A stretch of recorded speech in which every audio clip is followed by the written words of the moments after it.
Driving me crazy just looking at it. Combing your hair with your hand gives me feelings I don't understand. Combing your hair with your hand gives me feelings I don't understand. You do this thing when you're biting your lip. It's driving me crazy just looking at it. You know me better than I know myself. I don't wanna live in a world without you.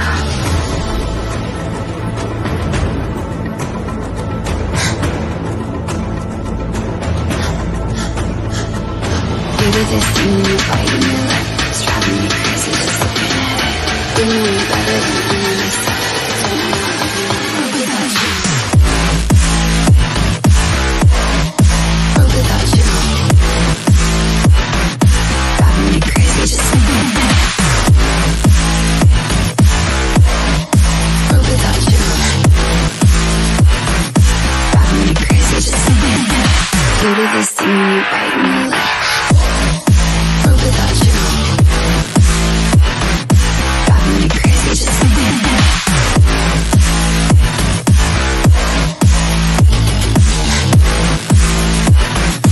Driving me crazy just looking at it. Combing your hair with your hand gives me feelings I don't understand. Combing your hair with your hand gives me feelings I don't understand. You do this thing when you're biting your lip. It's driving me crazy just looking at it. You know me better than I know myself. I don't wanna live in a world without you. You do this thing when I'm talking to you, like everything freezes and it's just you. You do this thing when I'm talking to you, like everything freezes and it's just you. You do this thing when you're biting your lip. It's driving me crazy just looking at it. You know me better than I know myself. I don't wanna live in a world without you. Give it to me like world without you. Just looking at it. World without you. Driving me crazy just looking at it. You do this thing when you're biting your lip. World without you. Driving me crazy just looking at it.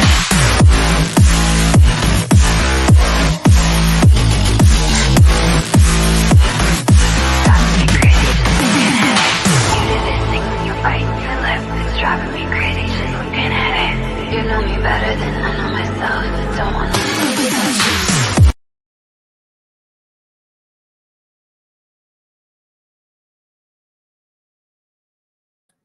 And there we go.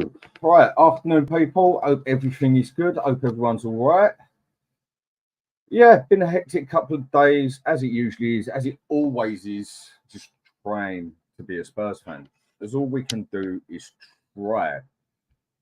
I mean, there is always hope there somewhere. I mean, if as a Spurs fan you don't have no hope, then there's just really just no point, because that is one thing we do basically live off the hope. But you see, off that previous game, I do actually see some hope there with Ange. Yeah, there's a hell of a lot of negative gone on and a hell of a lot of things you can look at. And if anything, in that last game, it was frustrating, to say the least, that it looked like he actually had some ideas. And it's stuff we've been asking him to do, thank you, for 5 months now, that we've all seen it. And it seems like he hasn't seen it, but he's only just noticed it. Do you know what? If he's only just noticed it, at least my man has noticed it. Okay, some people take longer than others, but I think he might have actually snapped a bit with what's gone on. I can understand that. I mean, Levy does a good job on breaking anybody, but I think he might have also just noticed the depth of some of the stuff and his stubbornness, that he needs to change, that he does need to adapt. And if it's taken this long in the season to see it, okay, at least he's seen it before the end of the season. Now, I'll say hello to a couple of people, and then I'm going to carry on with what I've got to say about it, really. I mean, again, thanks for people coming on. I know it's random as ever. I will still try getting things into a routine. But I still find random is sometimes the best way. It just comes off the top of your head, basically. All right, OTC. Did you see Hotspur Hippie versus Sava debate? No, I didn't, mate. if someone sends me the link of that one on here or whatever, or I will look for it, tell me what channel it is on, I will have to have a look at that one, because that I suppose that would have been amusing to watch. If I'd known it would have been on, I would have probably watched it. Daryl Denton, hope you're good, mate. And Hippie ain't the full shilling. Can't say I've ever had a talk with a fella, so I can't judge the fella in that aspect. But, you know, they say there's one born every minute. Who knows? Mark Swift, hope you're okay, mate. Yeah. If he's talking so much, then maybe with Levy being Levy, it's a big maybe for me. I agree. I mean, that's one of the things that I feel Ange definitely does need to improve on. He needs to sort of plan his stuff better. He needs to have planned what he's going to talk about and what he's going to say better, because the man contradicts himself so much. Where he has said so much in the past, he ends up overriding it basically, and then he ends up contradicting himself, which really does not look good on him, because he's basically gone back on a lot of stuff of what he said or contradicted it. And with that, he's done himself no favours there. But again, like with everything, let's hope he's learned.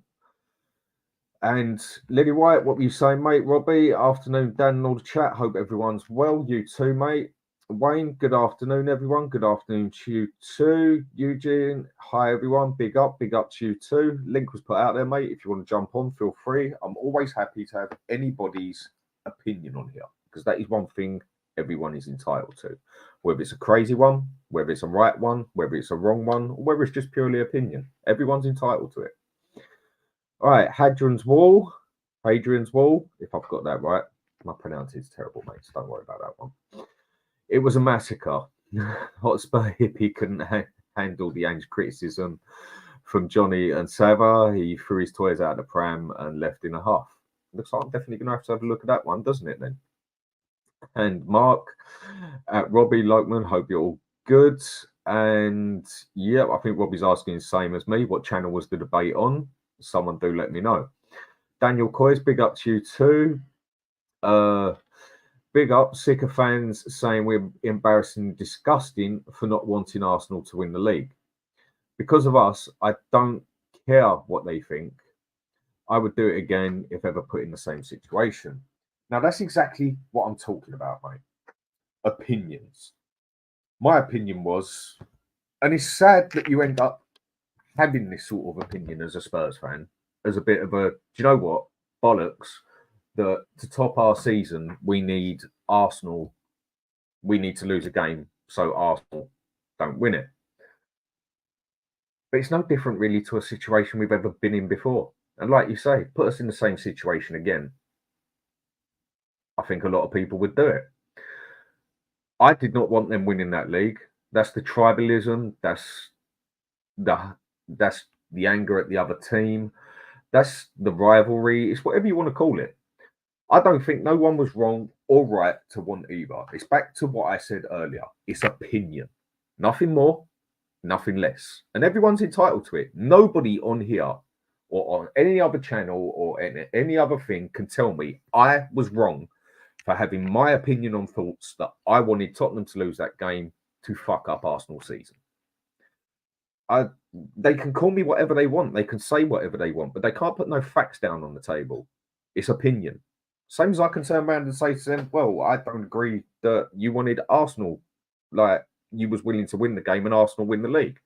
That's up to them. But now a point that was made here yesterday, when I've done a show, I then done a show with Alan, and he made a very good point, and we came to an agreement on this as well. The biggest joke of all of this was, obviously you had a very, I'd say 40-40 split down the middle of fans saying they don't care, they want Spurs to win no matter what. And then you had the other 40%, it's all just random numbers, it's just a random off, saying that we want Spurs to lose, so Arsenal lose. And then there was others who just really didn't care less. It was just another game and they wanted to play it. Right. A point I put across to all these ones that have call me toxic all the time, call me what you fucking want, I couldn't care less. Makes me laugh, if anything. And other people, they love to label toxic and negative, and it's your fault we're like this because you're so toxic and negative and whatever else. Why are you so bothered about it? You shouldn't even be looking at Arsenal and what they're doing. You should only be focusing on Spurs winning. Right. Then why would 99.9, if not 100% of these pricks sitting there ignoring what happened to Arsenal in the Champions League? Because I bet my money, 99% of them saw Arsenal get screwed in the Champions League and went, yes, nice one, Arsenal out, absolutely love it. But when it comes to this, you ignore the tribalism and everything, and you should just be focusing on Tottenham and never, ever, ever focus on Arsenal. Well, bollocks, mate, yeah? I bet you so many of them were focusing on Arsenal in that Champions League against Bayern Munich, wanting them to lose, and absolutely loved it where they lost. Well, make your mind up. You can't just pick and choose. You can't just put one wall down for one and one wall down for the other. If you want to totally be Spurs and totally ignore and have nothing to do with Arsenal, what they win, what they lose, whatever else, then fair point. Have your attitude with that one. But when you're giving me an attitude that I'm a wrong 'un for saying I want Spurs to lose so that Arsenal don't win the league, and I shouldn't give a shit about what's happening at Arsenal and shouldn't care less about it, it's nothing to do with me. I'm a Spurs supporter. But then they're sitting there cheering on and on and on when Arsenal have got kicked out of the Champions League Cup. What's that got to do with the time of day? Why are they paying attention to that? What, because the game don't involve us? But most of them are telling us we should just totally ignore Arsenal anyway. Make your fucking mind up, people. Can't just have it one wall for one wall for the other. Call that an opinion. But I think it's quite a good one, personally. And, right, Lokeman, yeah, agreed. Daniel, Coys, yep. And Beyond 72. The only people who can tell anyone you're not a real Spurs fan are the original founding members. Good luck to that one. Fair point, I suppose. But I don't think anybody can get labelled as a real Spurs fan, not a real Spurs fan, because you're going to have the ones that go to the games all the time. You're going to have the ones that can't go to the games all the time. You're going to also have the ones... Same as when you're talking about all this. You're going to have the people who are so sure they're right all the time that they just won't... It's like debating with a bit of dead cardboard because they just don't want to accept any other way. Okay, when you've got a fact and a hardcore fact, you can argue that all the way down. But when it's purely opinion you're going with and you're not even willing to listen to someone's opinion, to me, that makes you look quite stupid. You don't have to agree with opinion, but be willing to listen to someone's opinion. At least try and get their opinion. At least try and get their point. Even understand it if you can. But it don't mean you've got to agree with it. But don't just be so narrow-minded that you make yourself look like a prick because you're only willing to go one way.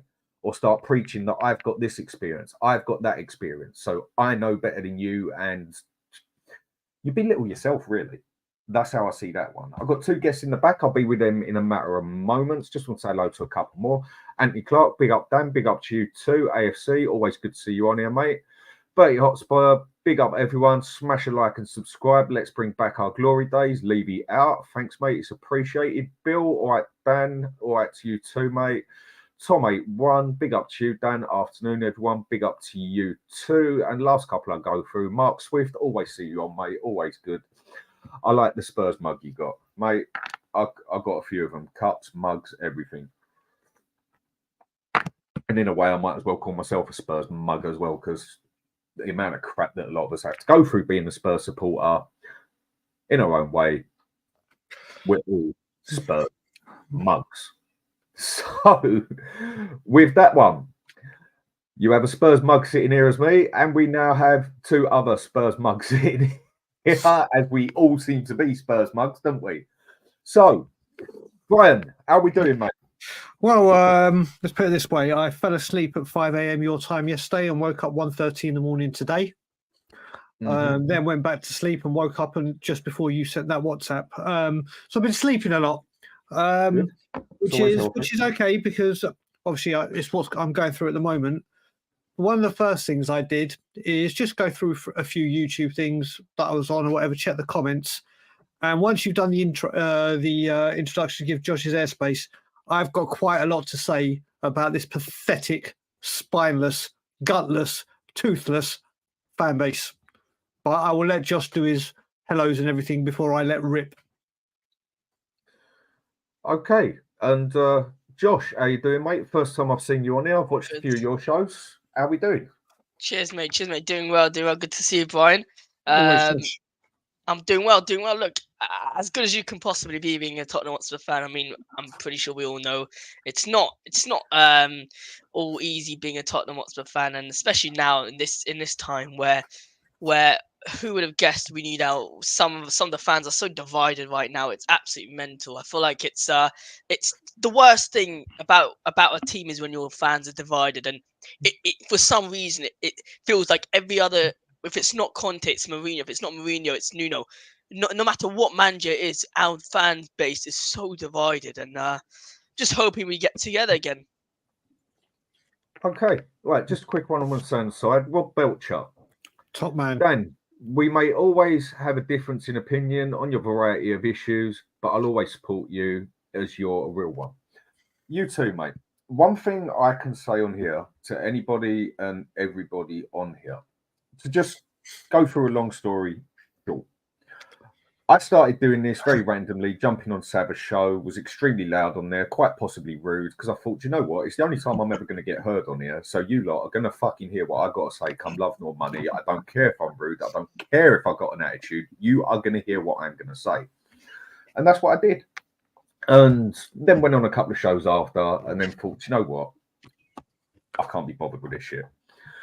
I then had Rob get in contact with me through Perchy, I think it was. He asked Perchy if Perchy had my number. Done a lot of talking with Rob. And then he was the one who got me in contact with Tommy, who started this channel up and everything and that. And basically pictured me and Tom would work as a good team. Got us set up on there together, and we did. And Tom, hope you're doing, mate. Excellent person. Always one of the most fun to be with that I've ever done shows with, without a doubt. Always managed to keep it a laugh without fail. And after Tom left, I didn't really have the interest of running a channel. I was just going to jump on people's shows here and there, if do that. It was all down to this man here, Rob, that I still keep contact with and speak to on the phone as well. Yep. That pushed me, didn't just really ask me, basically told me, you are going to do this because people like what you're doing. Obviously, some people don't like it. I class myself as Marmite. You either like me or you don't. If you do, fair play. If you don't, I couldn't care less. Call that arrogant. I couldn't care less in that aspect. But it is what it is. And that is all down to Rob, the reason I've carried on doing this and everything. So, Rob, you're a top fella, mate. Just wanted to give you a shout out on here. It's appreciated, mate. And it's appreciated everything you've done for me on here and everything I know you have done for significant other people on here. You're a true man. It is appreciated. Right. So, Adrian, I'll come over to you. How are you doing, mate? I'm fine. I've just been doing all my posting stuff everywhere as usual. In 3 Facebook chats and Twitter and everything else, you know. No, I'm fine. Looking forward to the end of the season. Eagerly looking forward to the transfer window, which is going to be very revealing and telling. If it's not a good one, then I think we'll see Brian going to complete mode. Yeah, but no, I mean, and like it has to happen, doesn't it? It's got to happen. And we say it every year, but this year we've got a new manager. I mean, we haven't kept a manager since Poch for a season. Since we had Poch for a season, none of them have survived, right? Mm-hmm. And we've got to stick with this guy. Anyway, what do you actually want to talk about? I mean, like. Well, I'll get to that in a minute. I'm just saying hello to everybody on here. So, Eugene, how are we doing, mate? I'm doing well. Just came off a show earlier with you, right? So, but after that, there was a big meltdown at other shows and all that. Guys, like I said, congratulations. We got our Tottenham back. That's all I can say. Right. So what I want to get to on here, yeah, is with Ange, there is a future possible, yeah? Now, as Spurs fans, we're all sick to death of living on hope. But without hope, there's just no point of being a fucking Spurs fan as far as I'm concerned. You just might as well give up now. And with that, we need to have some hope in this. And I think he's actually give us a bit of hope. It might have taken him a long time in the season, He might have contradicted himself countless times. He might have only just seen things that we all spotted 5 months ago. But in that last game, he managed to pull off about 3 or 4 stunts that I've been screaming for him to do for so long. And some say, well, why are you complaining about it now? Well, he's agitating that he's left it so bloody long to notice it. But he has finally seemed to have, he's given us hope that there is a plan B there, that he does actually see football in a different way, and that this might have all just been stubbornness. I can deal with that. The fact that he changed tactics a bit, the fact that he used a bit of the youth, from what I see, he brought back the team 5-10 yards. At times, it looked like we had 3 at the back. And that final thing that he done, which I know was halfway through the Burnley game, he changed it from zonal marking, which some people claimed we didn't do and it never existed. But again, each has their own opinion. I go by on a fact here. We were zonal marking in every area and getting caught out for it. And he changed it to man marking, which showed a big difference. So just in those points there, the man's given me a bit of hope. He's also given me hope that he's angry, that he's pissed off. Good. My man's actually got some emotion now, because a lot of the time he's been very blunt and dry, and I think he's just been trying to be too nice to keep everybody happy. Well, if you're going to try and keep everybody happy, mate, you might as well give up on life, because no matter how many people you've got in that room, you can make a cup of coffee for everyone. There's always going to be that one who wants a cup of tea. You're never going to keep the world bloody happy, are you? Yeah.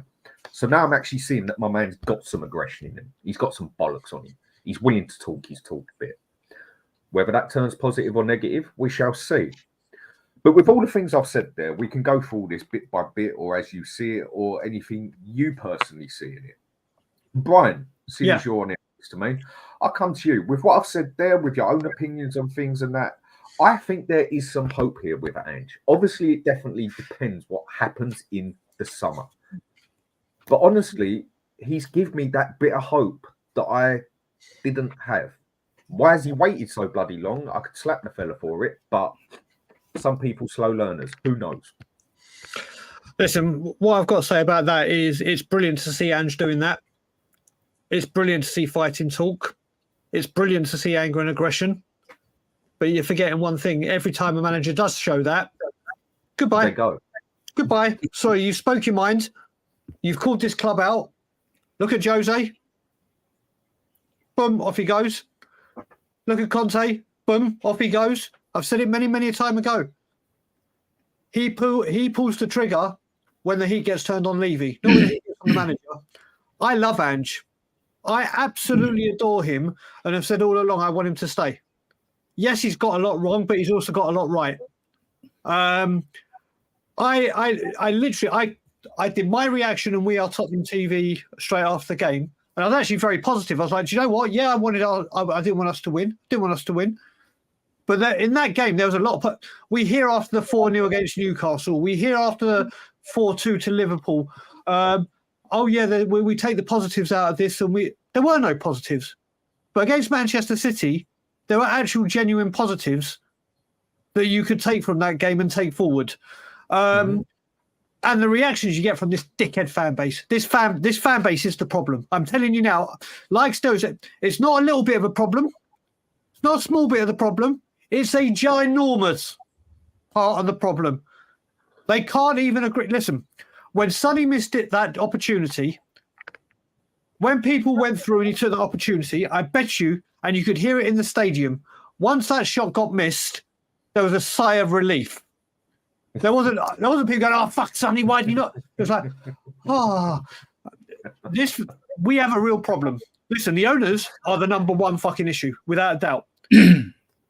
This fan base that just want to bitch and moan at everyone about anything and everything are beyond ridiculous now.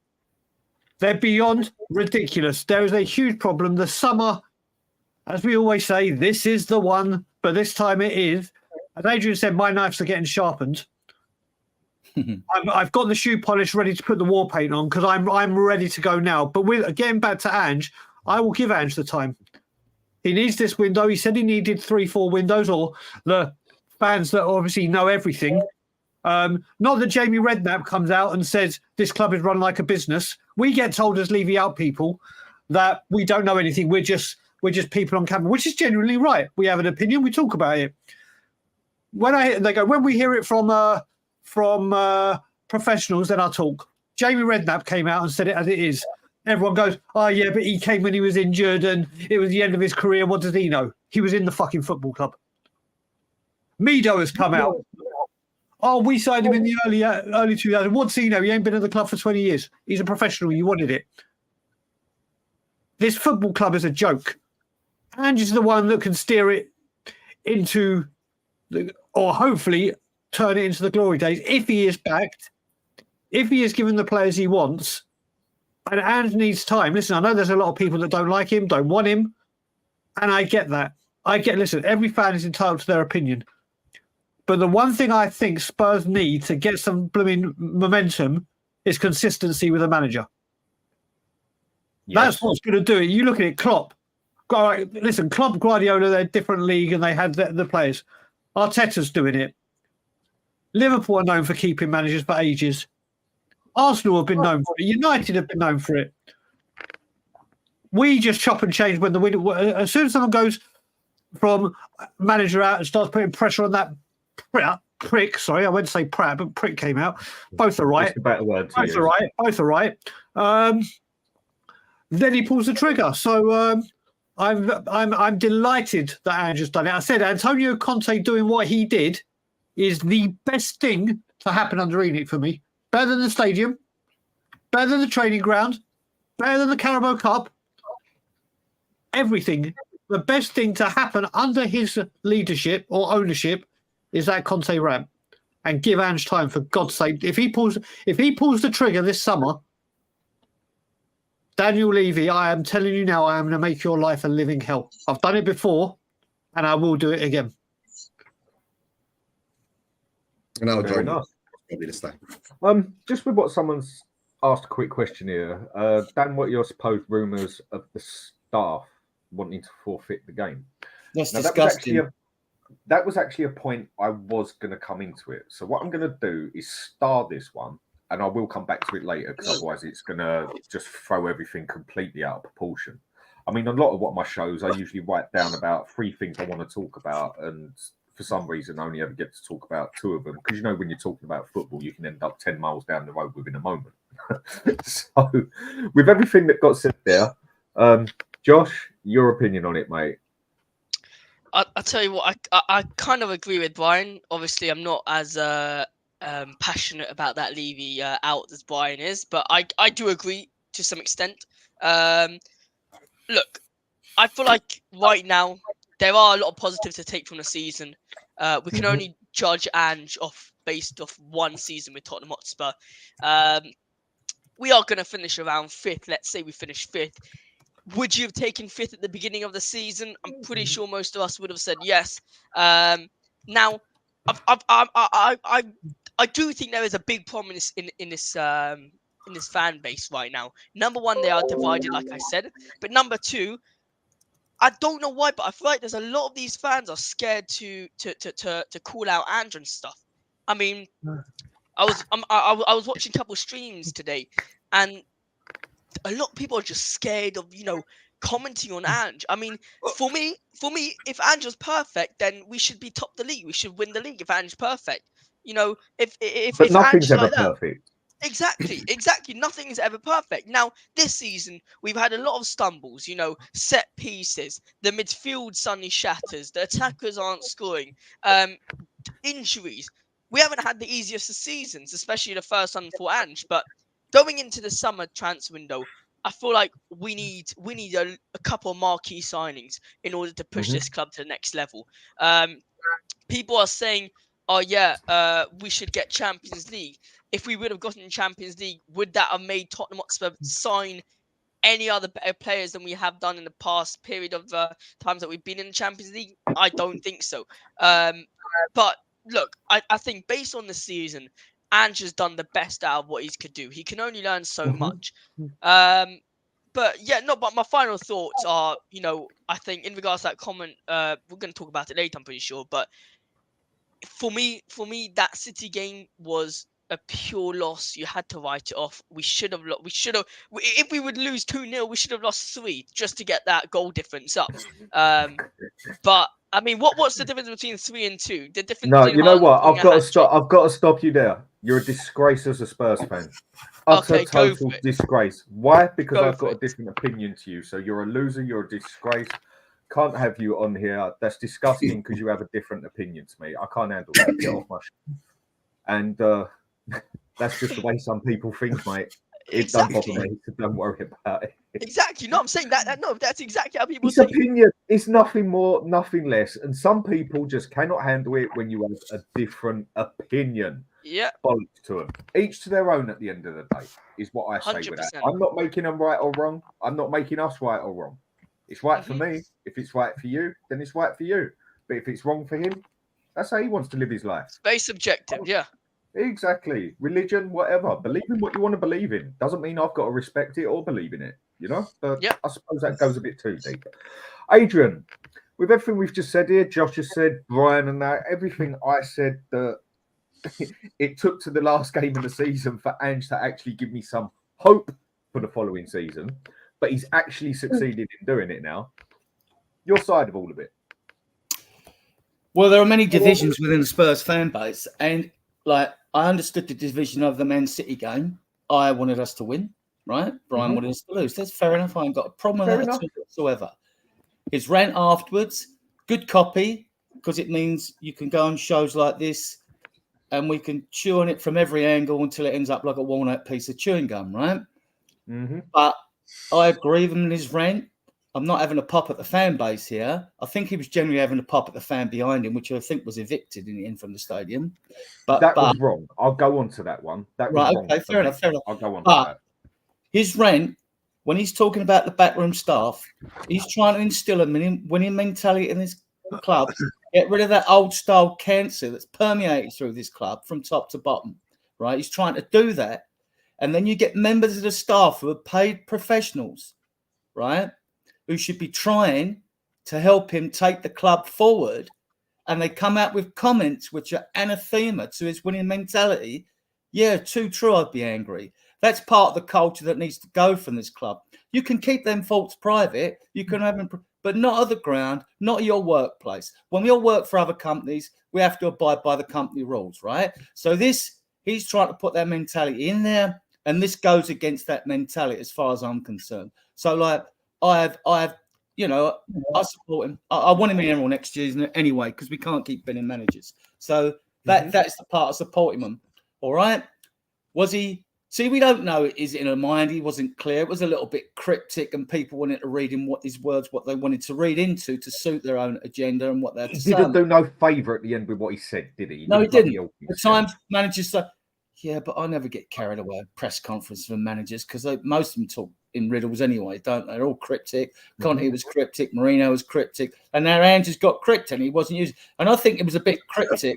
He was a bit cryptic this time because he was so angry. He can't. I don't think he understands how his own staff, right, can adopt that sort of jokey, whether it's a jokey or even a serious mentality to a game like that. Now, different for the fan base. We're different. We're not employed by the club, right? Opinions, fans are entitled to their opinions, but that's my take on his rant. He'll be here next year. He's on a 4-year contract. He won't break it. Okay. No, all fair points you've made. And like I said, just because me and you have a different opinion on a certain point on that, I can't turn around and tell you you're wrong. You can't turn around and tell me I'm wrong. I haven't even got to respect your opinion. You haven't got to respect mine. That's all you got to do is get it and say, fine, that's his opinion, leave him to it then. It's as simple as that. And I just feel there's too many people out there who just cannot handle a different opinion, let alone facts. So that's why I say anyone who come on in here, you are more than welcome to have your own opinion, and you won't get absolutely slated for it unless it is one of the utter stupidness that I can put a fact to it. But either way, so I'll make you right in basically everything you've said. It's true. And Eugene, how are we doing, mate? And your turn, your opinion on everything. We've already spoke about that last game and everything. We did that yesterday, whatever and that. But Yeah. with the hopes that he has put forward, for me anyway, yeah, doesn't mean he's put the same hope forward for you or anyone else in that. But how do you take all this now for going on? There is hope for Ange, as far as I'm concerned. Thanks for having me on. Big up, Brian. my Always a brother, pleasure, mate. Adrian and Josh. First time with you, Robbie. Big up, big up. All right. From the beginning of the season, when Ange came in, I was not having any expectations at all because it was his first season, right? And being such an old Spurs fan, I've been a Spurs fan for 40 over years. Even I'm Malaysian, I'm a Spurs fan for 40 over years. Brian knows that. He knows my story, how I got to love Spurs, right? It was in the 81, 82, 91 when we saw us winning the cups, with who do you have, right? Ricky Villa, Ozzy Adilis, right? We weren't challenging for the league or anything, but at least we won cups. Okay, it goes to that part, right? Then when Ange came in after the debacle of from Poch to Poch, Jose, Nuno, and then Conte, right? And to tell the truth, right, Conte wasn't very cryptic. Conte was straight and direct. He gave it to us, right? He wasn't cryptic, right? And the rest were, right? But the thing is, now we come to this stage, right? When we went on a 10-game not losing streak, right? All I said that Ange has given me hope, but still no expectations because this is his first season. He's coming into a club, right, where every top manager has come in and they've bombed out, right? Either they get sacked before a cup final, either they go on a rant about 20 years, what have we've heard it all, right? But now the cracks is coming on with Ange, right? But I will still support him because what everyone here sits and think now is that we can't lose another manager, right? We can't still There's just go no on. point, is there? Yeah, we can't go on this manager merry-go-round again, round and round. But what he said yesterday, maybe he's smarter, he's more subtle because he didn't come out and call out who he's supposed to call out, right? And the rumors are coming. I understand he's upset, right, about the fan base, about the City game. Guys, move on from it, right? Just move on from it. To tell the truth, we never had a chance to beat City in any other specs of whatever dimension you are, right? Because we ain't good enough to do it, right? And especially the way that we've been playing for the last 5 games, right? Until we reach the Burnley game where he decided to tweak a bit, throwing Dragons in, then we got the results. And of course, he started to tweak again in the Man City game. But a lot of fans are going to say, oh, why didn't he do it when he was playing Arsenal? And it's true, right? And that's a fan opinion, right? Like my opinion is that I didn't watch along. I did what I had to do, right? It was a show. But why are certain fans so angry? Just because you feel a certain way, then you're a fake fan, you don't deserve this support Spurs, and it goes on, blah, blah, blah, blah, blah. That is the problem. That it comes down to the root of the problem. Levy has got his fan base divided for so long. So whatever is being thrown out there now, right? Like what Brian said earlier, us fans can't disagree what's the color of the grass, can't disagree what's the color of the sky, won't disagree what color of the underwear you're going to wear tomorrow, today, or the day after. So for us to unite, to see if we want to win things, the fan base mentality has to unite to want to win things. But then we have a fan base that, oh, we want to win things this way, we want to win things that way. Some fans, it's not about winning, it's about the journey. Oh, some fans, it's about the finances. Some fans, it's about, oh, I'm going to build a hotel, a go-kart track, right? Levy land. But guys, deep down inside, we're all fans. Like Dan said, each one's opinion is to his own, and we move on. The City game is over. We lost 2-0. We move on. Focus. Next game, Sheffield United. At least get a draw. Secure that Europa spot, right? And don't embarrass us more by dropping down to Conference League or something like that. That's all I'm going to say. Dan, can I just add one thing onto Eugene? Just one thing, just very, very briefly. No, it's fine. Go for it. Is what people have got to look at. And I'm only going to go since Pochettino. When Pochettino was there, we had a couple of years where we generally thought trophies are coming. Yeah. Whether it be the Premier League for 2 years, the FA Cup semi-final with Chelsea that I was at, the Champions League final. There were genuine hope and optimism, and the trophies were within touching distance. Since then, the biggest things we have celebrated is a 3-0 win at the first North London derby because we beat the Arsenal. A 2-0 defeat by Newcastle to stop Arsenal getting the Champions League. And this week, our hope was pinned on Man City beating us to win the league. So don't come at the fans for saying, listen, you're toxic, you want Spurs to win. Have a long look in the goddamn mirror and realise we were going for trophies. And now 3 of those 2 things I mentioned, which have been the highlights since Poch, have been Arsenal losing. That's where this club is. Yep. The things we are celebrating is the hope that Arsenal fail rather than Tottenham were in touching distance of winning thing. Our cup's early. Not a chance of winning the league. Same shit every single season. Since Poch went. You don't keep... So with these fans that are coming at us, calling me toxic, calling me not a fan, well, call me what the hell you want. It comes with the territory of what I do. But take a look at the mirror, take off your fucking delusional goggles and have a look at what we've actually celebrated since Pochettino's gone. And I'm only going from Pochettino. I can go all the way back. I'm going 5 years. 3-0 win against Arsenal at home. Arsenal losing to Newcastle to give us top 4 if we beat Norwich. And a defeat to Man City to stop the filth win in the league. That's what we have become as a football club. That's what we've become. This is the second time it's happened for those of you, by the way, with this Man City Spurs situation, because Man United were going for the title and Spurs had to play away at Man United. That's right. And we scored first with Les Ferdinand, and they went on to beat us. And Teddy Sheringham went and said to Les Ferdinand blatantly, "What the fuck are you doing, mate? Sort it out."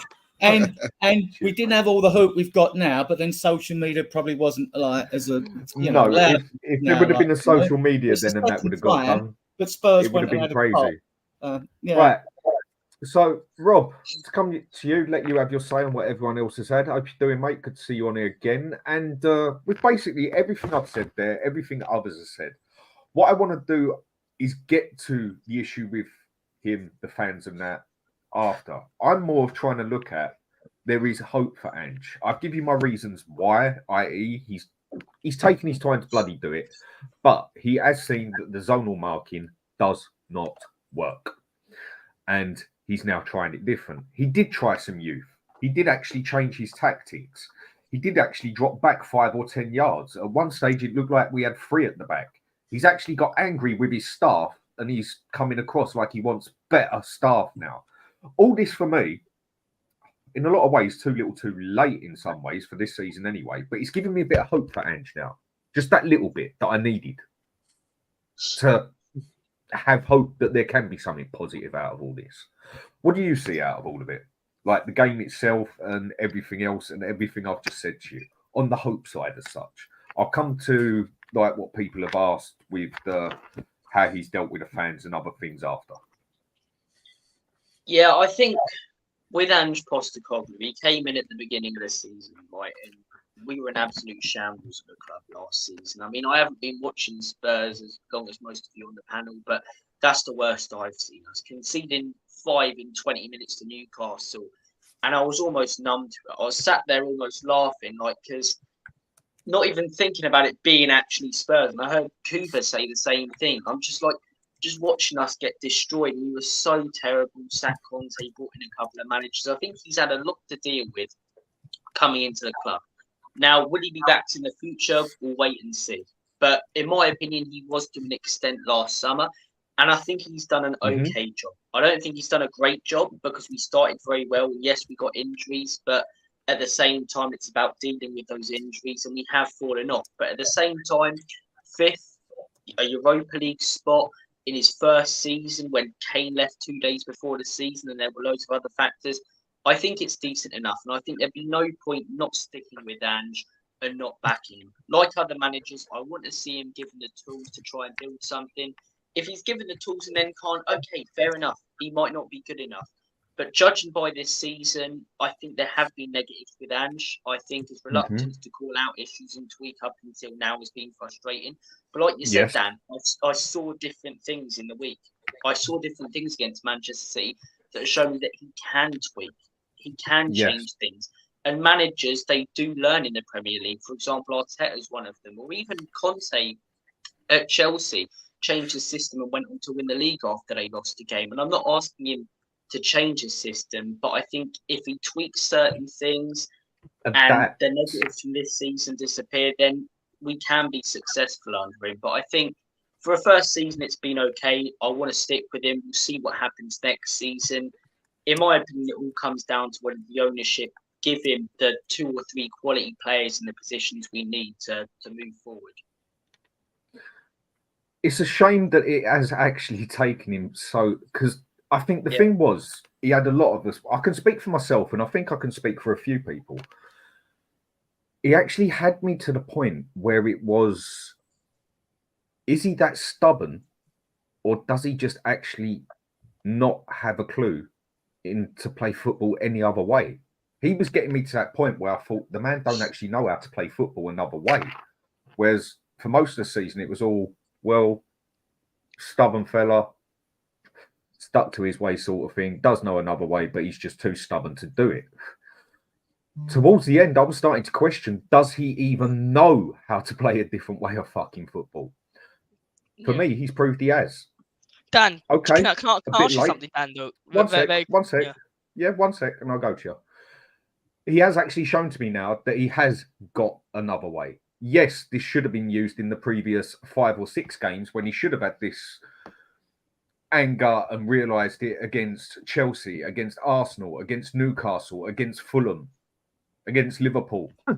And maybe we could have squeezed 6 points out of that, and now we would be sitting in 4th place, a point here of Villa. But that's bringing out the negative sides. At least he has now shown to me he knows there is another way to play football. Go on, Josh. You wanted to say something, mate? Do you not think maybe that those 3-4 games towards the end of the season, and I've heard like including myself, said that a lot about the ownership here. But do you guys not think that the last 4 or 5 games against the big teams, when we didn't pick up a single point, that isn't down to Ange? I feel like there's a lot of the blame is on Ange for me.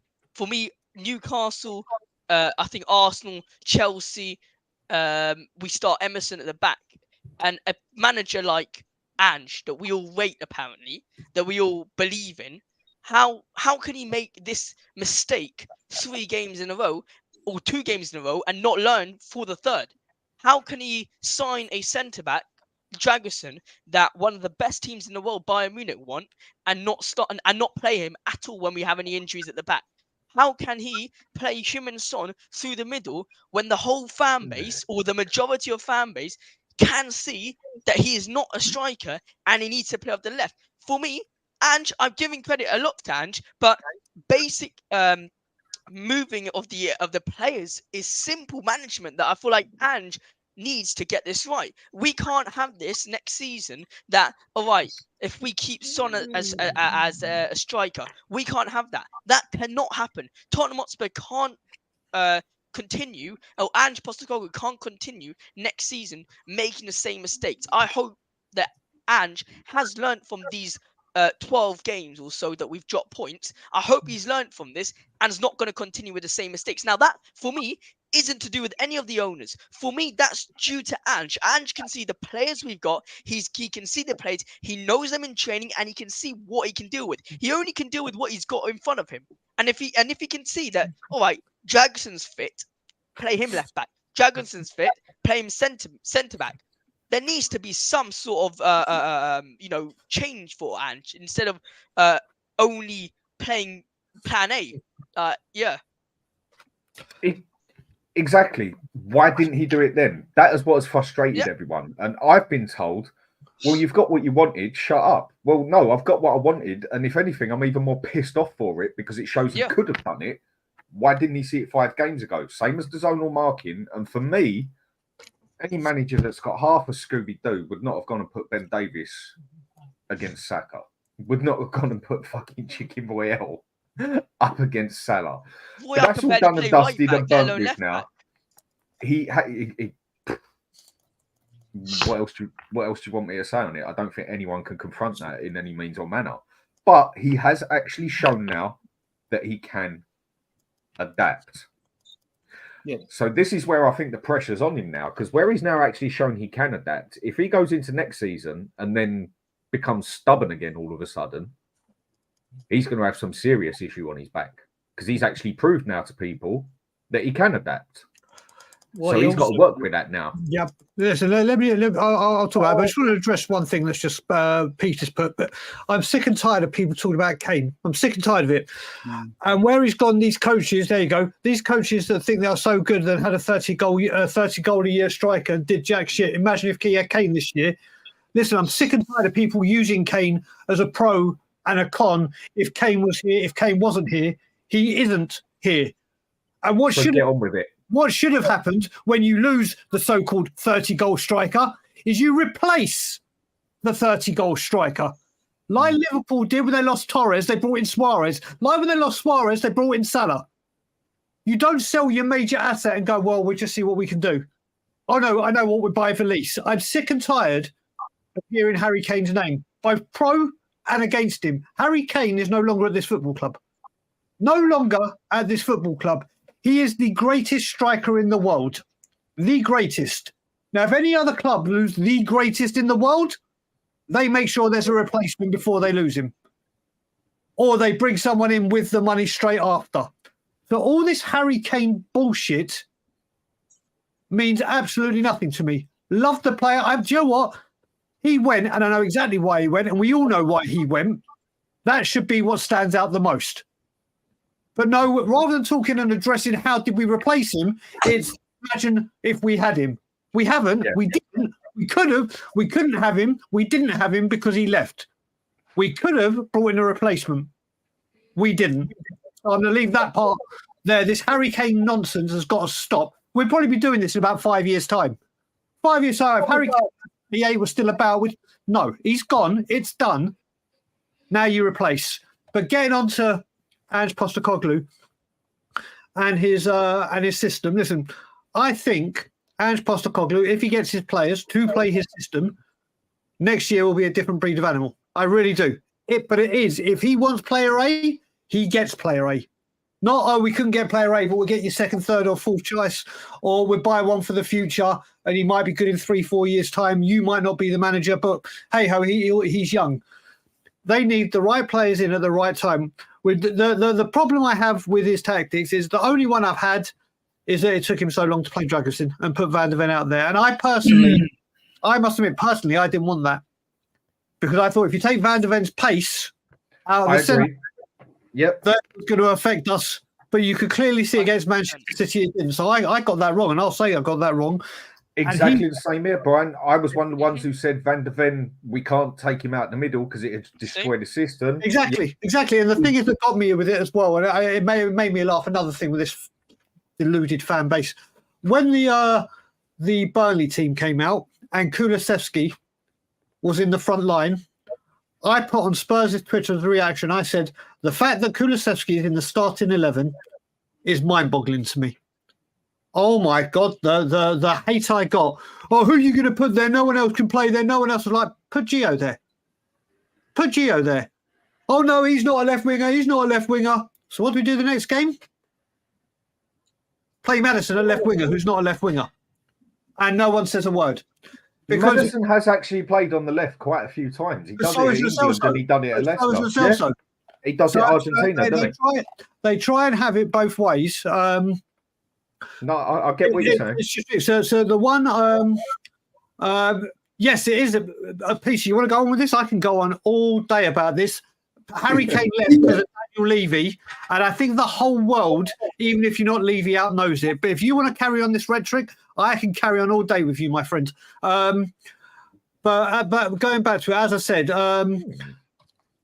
Dragusin was incredible. That backline looked really, really solid. Listen, Man City's first goal. Listen, they tear you to part, Daniel. Dan, they took their moment. We all knew it could happen. Yes. But it was, like you said, it's a shame it took it so long to do it. But I think up until the Udogie injury, he had players available for every position that he actually wanted to play. Whether they were the right selection, whether Ben Davies at left back obviously weren't right and he could have done this earlier, that's for debate.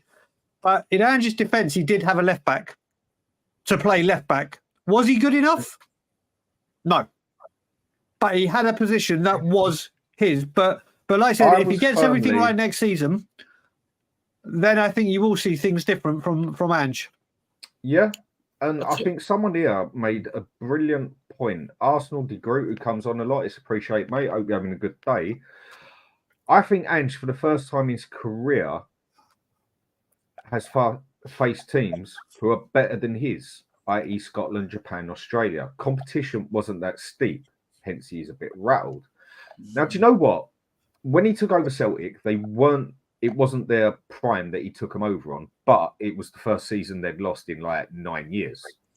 Now, taking over at Scotland and taking over at Celtic as the biggest club there, who failed to win it that season, and then getting them to win it the following season and that, to me, that's a 10 times easier job than doing it in the Premiership, because I think he's right on what he's saying. I can't vouch for the other two, Japan and Australia League, because I've never ever followed it, so I can't vouch for it. The only thing I can vouch for is it's nowhere near the Premiership.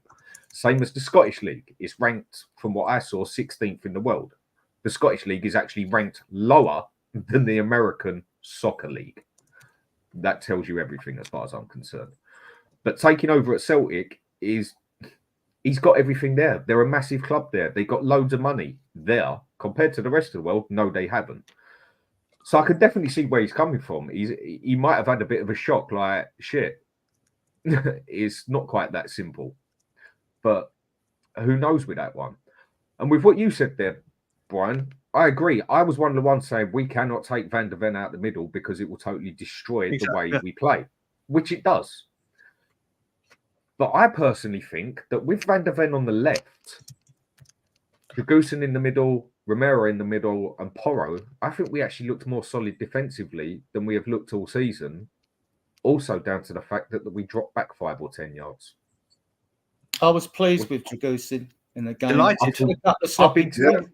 But he made a great-headed clearance off the line, and then he made that block on Haaland on the edge of the penalty area. He looked good on the ball going forward. He looked comfortable. He doesn't look out of his depth at all. He's shown he's good in the air. He's a good player. He's a good player. All right, we need to see more of him, but he's a very good player. What I particularly liked as well, people talked about Maddison on the left. I thought Ange took a leaf out of Klopp's book when Bobby Firmino used to play deep and he had the two wide wingers in Mane and Salah. And we created more chances with, like, you could say Maddison was a 10, you could say it was a false number 9, you could say he was given a free role. I think he was given a free role behind the two wingers. He also let Saar do it as well, didn't he? And we created more chances than we've created for a long time. So I'd like to see the same against Sheffield United away, because he'll get more ball. And their centre-backs, Man City, they didn't have anyone to mark. If Richarlison had been playing, they'd had someone to mark. So they didn't have no one to mark. So that helped. And we were the better team. We had more chances, you know. So, like, it's pleasing to see that performance. And some fans are getting, why weren't you like this before? I think Ange has been experimenting with what he's got, you know. And if you move, and Brian's right, the left back's not good enough, Davis and all that, like, or Emerson on the bench. But when these guys play, they're on the bench. If you start promoting someone in front of them, it's not their normal position.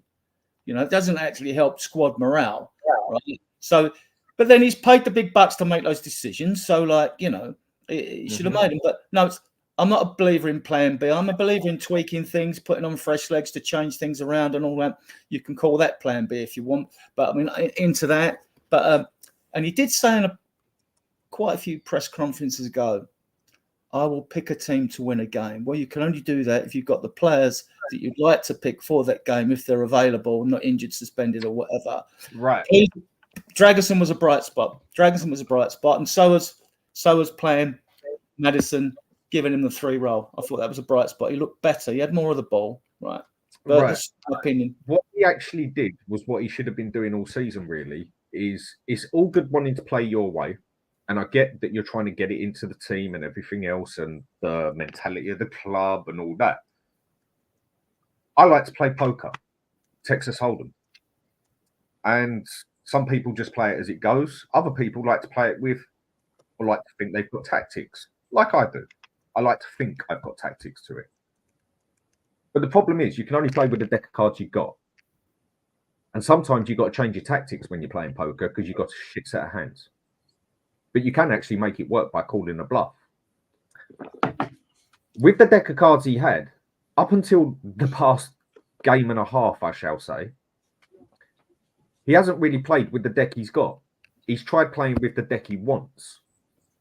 And there's been so many more times in this season that he should have really adapted to what he's actually got and not what he wants.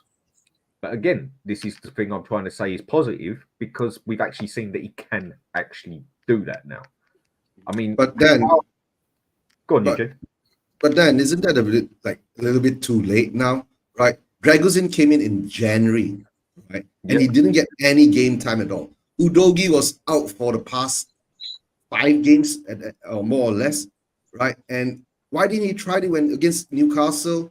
Why didn't he try? I mean, no. So that is the perplexing part. Okay, maybe you can say he's stubborn, right? When he was during at the time, and he thought with his ego he can pull through it. Like you're saying, you're making moves like you're putting against Arsenal. We had who? Ben Davies against Saka, was it? Or was it Emerson Royal against Saka? No, Davis against Saka. Ben And, Davies against Royale. Saka. Then after that was Royale Emerson against Royal against Salah. Salah. Why didn't you try that at that time? And that's the worst part is, right? If we had tried something different earlier, then our fan base wouldn't have become so disillusioned, right? Because it divided us more. Some of us was thinking, Dragozin, if you buy him in, he was we were the biggest spenders in the January transfer windows, bro. Right? And you bring in a 31 million pound striker defender, and you don't use him. Then when the pressure is on, when the fan base, when we come to the part where we're playing M City, and I don't want to go back there again, but that pressure got to him where he found out that there are two sides of this coin. There's this and there's that. So and then there's this shit coming from inside the club, right? Which I think it could be a message sent by Levy to tell him something. But that's my opinion on that, right? But then only you change it. Then we see that back four, because we saw that in that first half, right?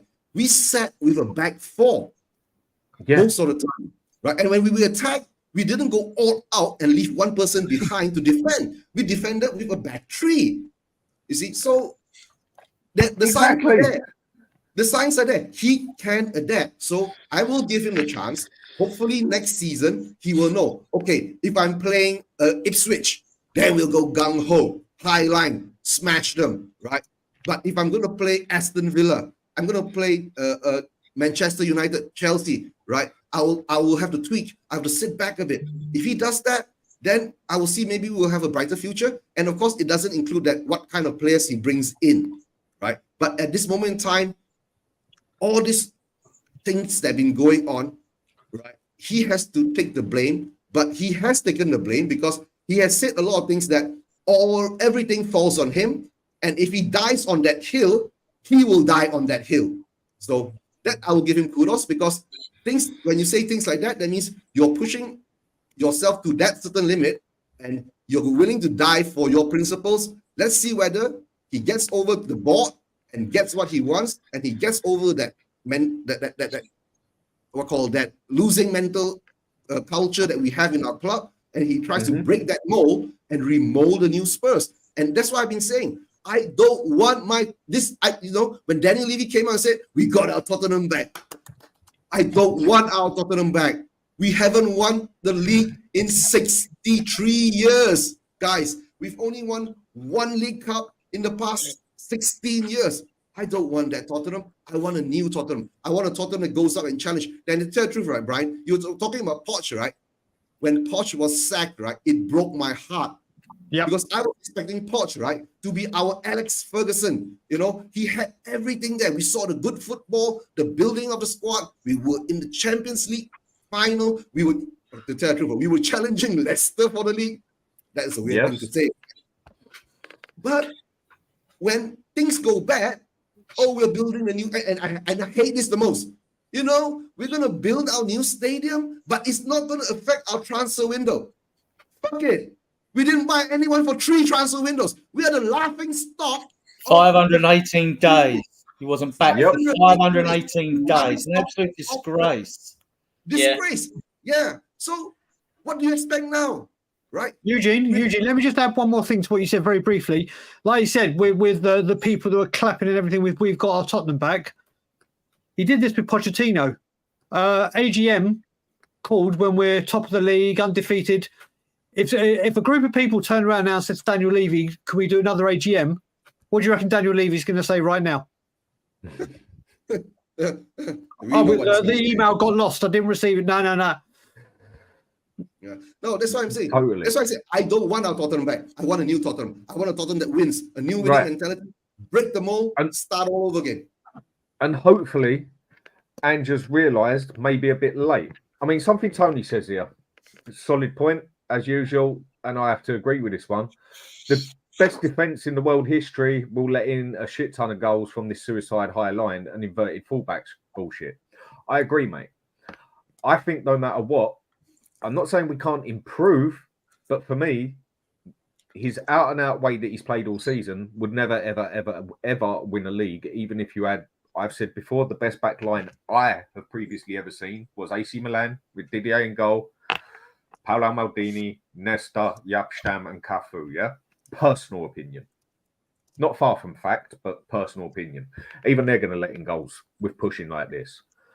But then where he adapted it the other day, when Kulu went forward, you see us slip into a back three at times.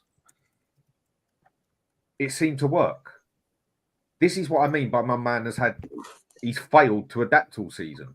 But if he starts doing that on a more regular basis and seeing at certain games where he has to drop back a bit, like we should have already done it at Newcastle when we went 1-0 down, this is what I'm saying. There is hope here for the fella now because he has shown he can actually do this.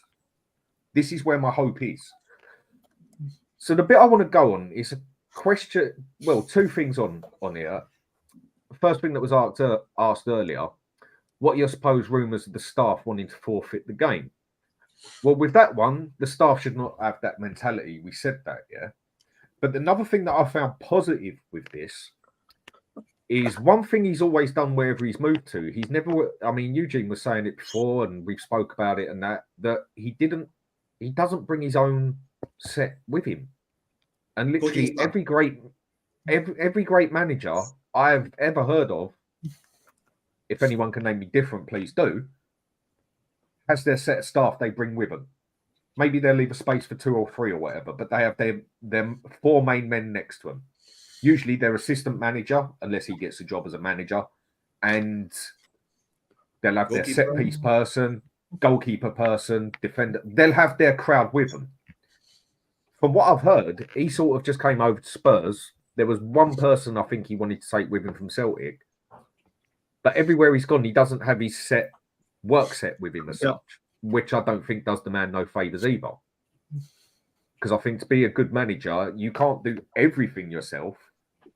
And you need your men to do work for you as well, because you're not bionic. And he doesn't seem to have that either. Maybe he's actually seen the picture now, like this bunch of pricks here that Tottenham have given me, i.e. Ryan Mason and others, aren't going to do this job for me. I need to find my men that can do this job for me to make us do what we want, stop us doing this, practice on us doing that, while I focus on this and that. Josh, what do you see on that? Look, I think, I mean, I haven't obviously been around football as long as all of you guys have, but from what I understand, all the top coaches, like you just said, have their, their second hand, have their assistant coaches, have their own type of team behind it. Personally, for me, I don't know how to say this in a nice way. Say it how you see it, mate. You don't have to say it nice on here. Or for any of the chats or anyone I offend, I just don't think Ange is. I wouldn't say he's not. I back Ange fully. I just feel like the way he plays, it's sometimes it doesn't show any of the Tottenham style in a way. It just doesn't show. In a way, he's trying to copy Pep. Fair play to him, but the same as Arteta does. Same what Arteta does, but then in a way, he's trying to copy Klopp in a way. Now, what do I mean by that? I mean he's trying to copy Klopp in terms of the possession, in terms of pressure. As soon as you lose the ball, pressure. Look, I'll tell you what. I think the biggest problem for me, and it's not necessarily with regards to staff, and the question you did bring up, by the way, is if the staff backed Tottenham to win or something like that, to forfeit, right? To forfeit the game. Look, I just feel like I think Ange Postecoglou is coming from a board. I'm just gonna say how it is. He's coming from board. He doesn't know what it is to be a Tottenham fan. He's just learning what it is. He just met us a year ago. He's now understanding the real Tottenham. He's really now understanding it. And I just feel like he's been in a complete different world before coming here. He can't do half of the things he's done in Celtic. He can't do at Tottenham, whether you like it or not. Celtic is a complete different. The Scottish League is a complete different league than the Prem. Yeah, I think you mentioned it, Dan, where by saying he didn't have really any competition in terms of teams. Right, right. I'm pretty sure. Yeah, for me, now that he's going to the Premier League, he's now understanding the big boys league. He's made a huge jump. I'm pretty sure Steven Gerrard also made that jump from the Scottish League to the Premier League. I think I'm not too sure. Yeah, he did. Yeah, I'm just saying. Ange, look, I'm all for backing Ange, but he needs to understand now that he's in a complete different league and a complete different world. And if he thinks that his team that were able to do all the success he had in Celtic, if he thinks they weren't able to do it in the Premier League, and now he's having to build his own new team, it doesn't fill me with confidence. Let's just say like that. I feel like Ange is getting. I'm gonna back him to the end, but he needs to understand that he's on a different playing level field now. He's different now. It's a different game. Big boy. I hope some of his background staff have got the message with his rent, because they need to be pulling together at that club. Everyone needs to pull together and sing from the same song sheet. And if they haven't, and Milo Jedinek, who was with him in Australia, should be helping him out, because he hasn't got his team with him. Now, he knows him. I don't know any of the other staff that he does know. You know, we know that I know the coaches, Rob McKenzie and Langer and all that. They're all, well, Langer come from Villa as well, so he'll have close ties with Jedinek as well. So you would expect when they're around the training ground, they should be like, you know, promoting positivity all the time and introducing a winning mentality. And, you know, like I said earlier, those at the club like that, it's different for us fans when we have a divided opinion over whether we should have come back to it enough or not. But the staff should be pushing to take this club forward. And I don't understand what their aim is right now. Sorry, I just don't really, I can't really see their final goal. Like for Pep and for Arteta, you can understand what their final goal is. You know, win the league, win this, win that. Like, personally, for me, I can't really see what Ange's final goal is. Is it to win the league? Well, let's be completely honest now. We got 7 people here. Let's be completely honest. Are Tottenham really going to win the league in the next 5 years? No, they're not. He did say, fairness to him, he said, I want to be challenging for the league. Now it's got twisted to winning the league. There's a difference.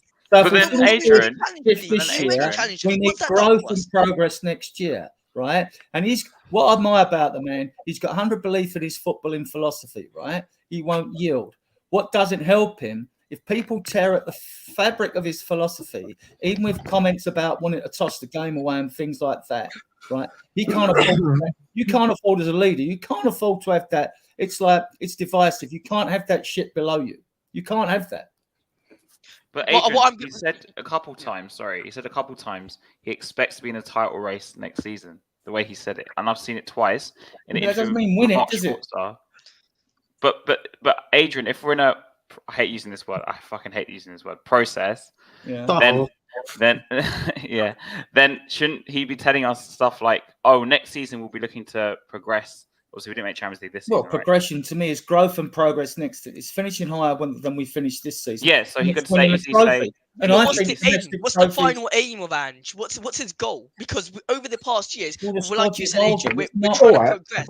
It's unlikely, barring like serendipity in the transfer market, right?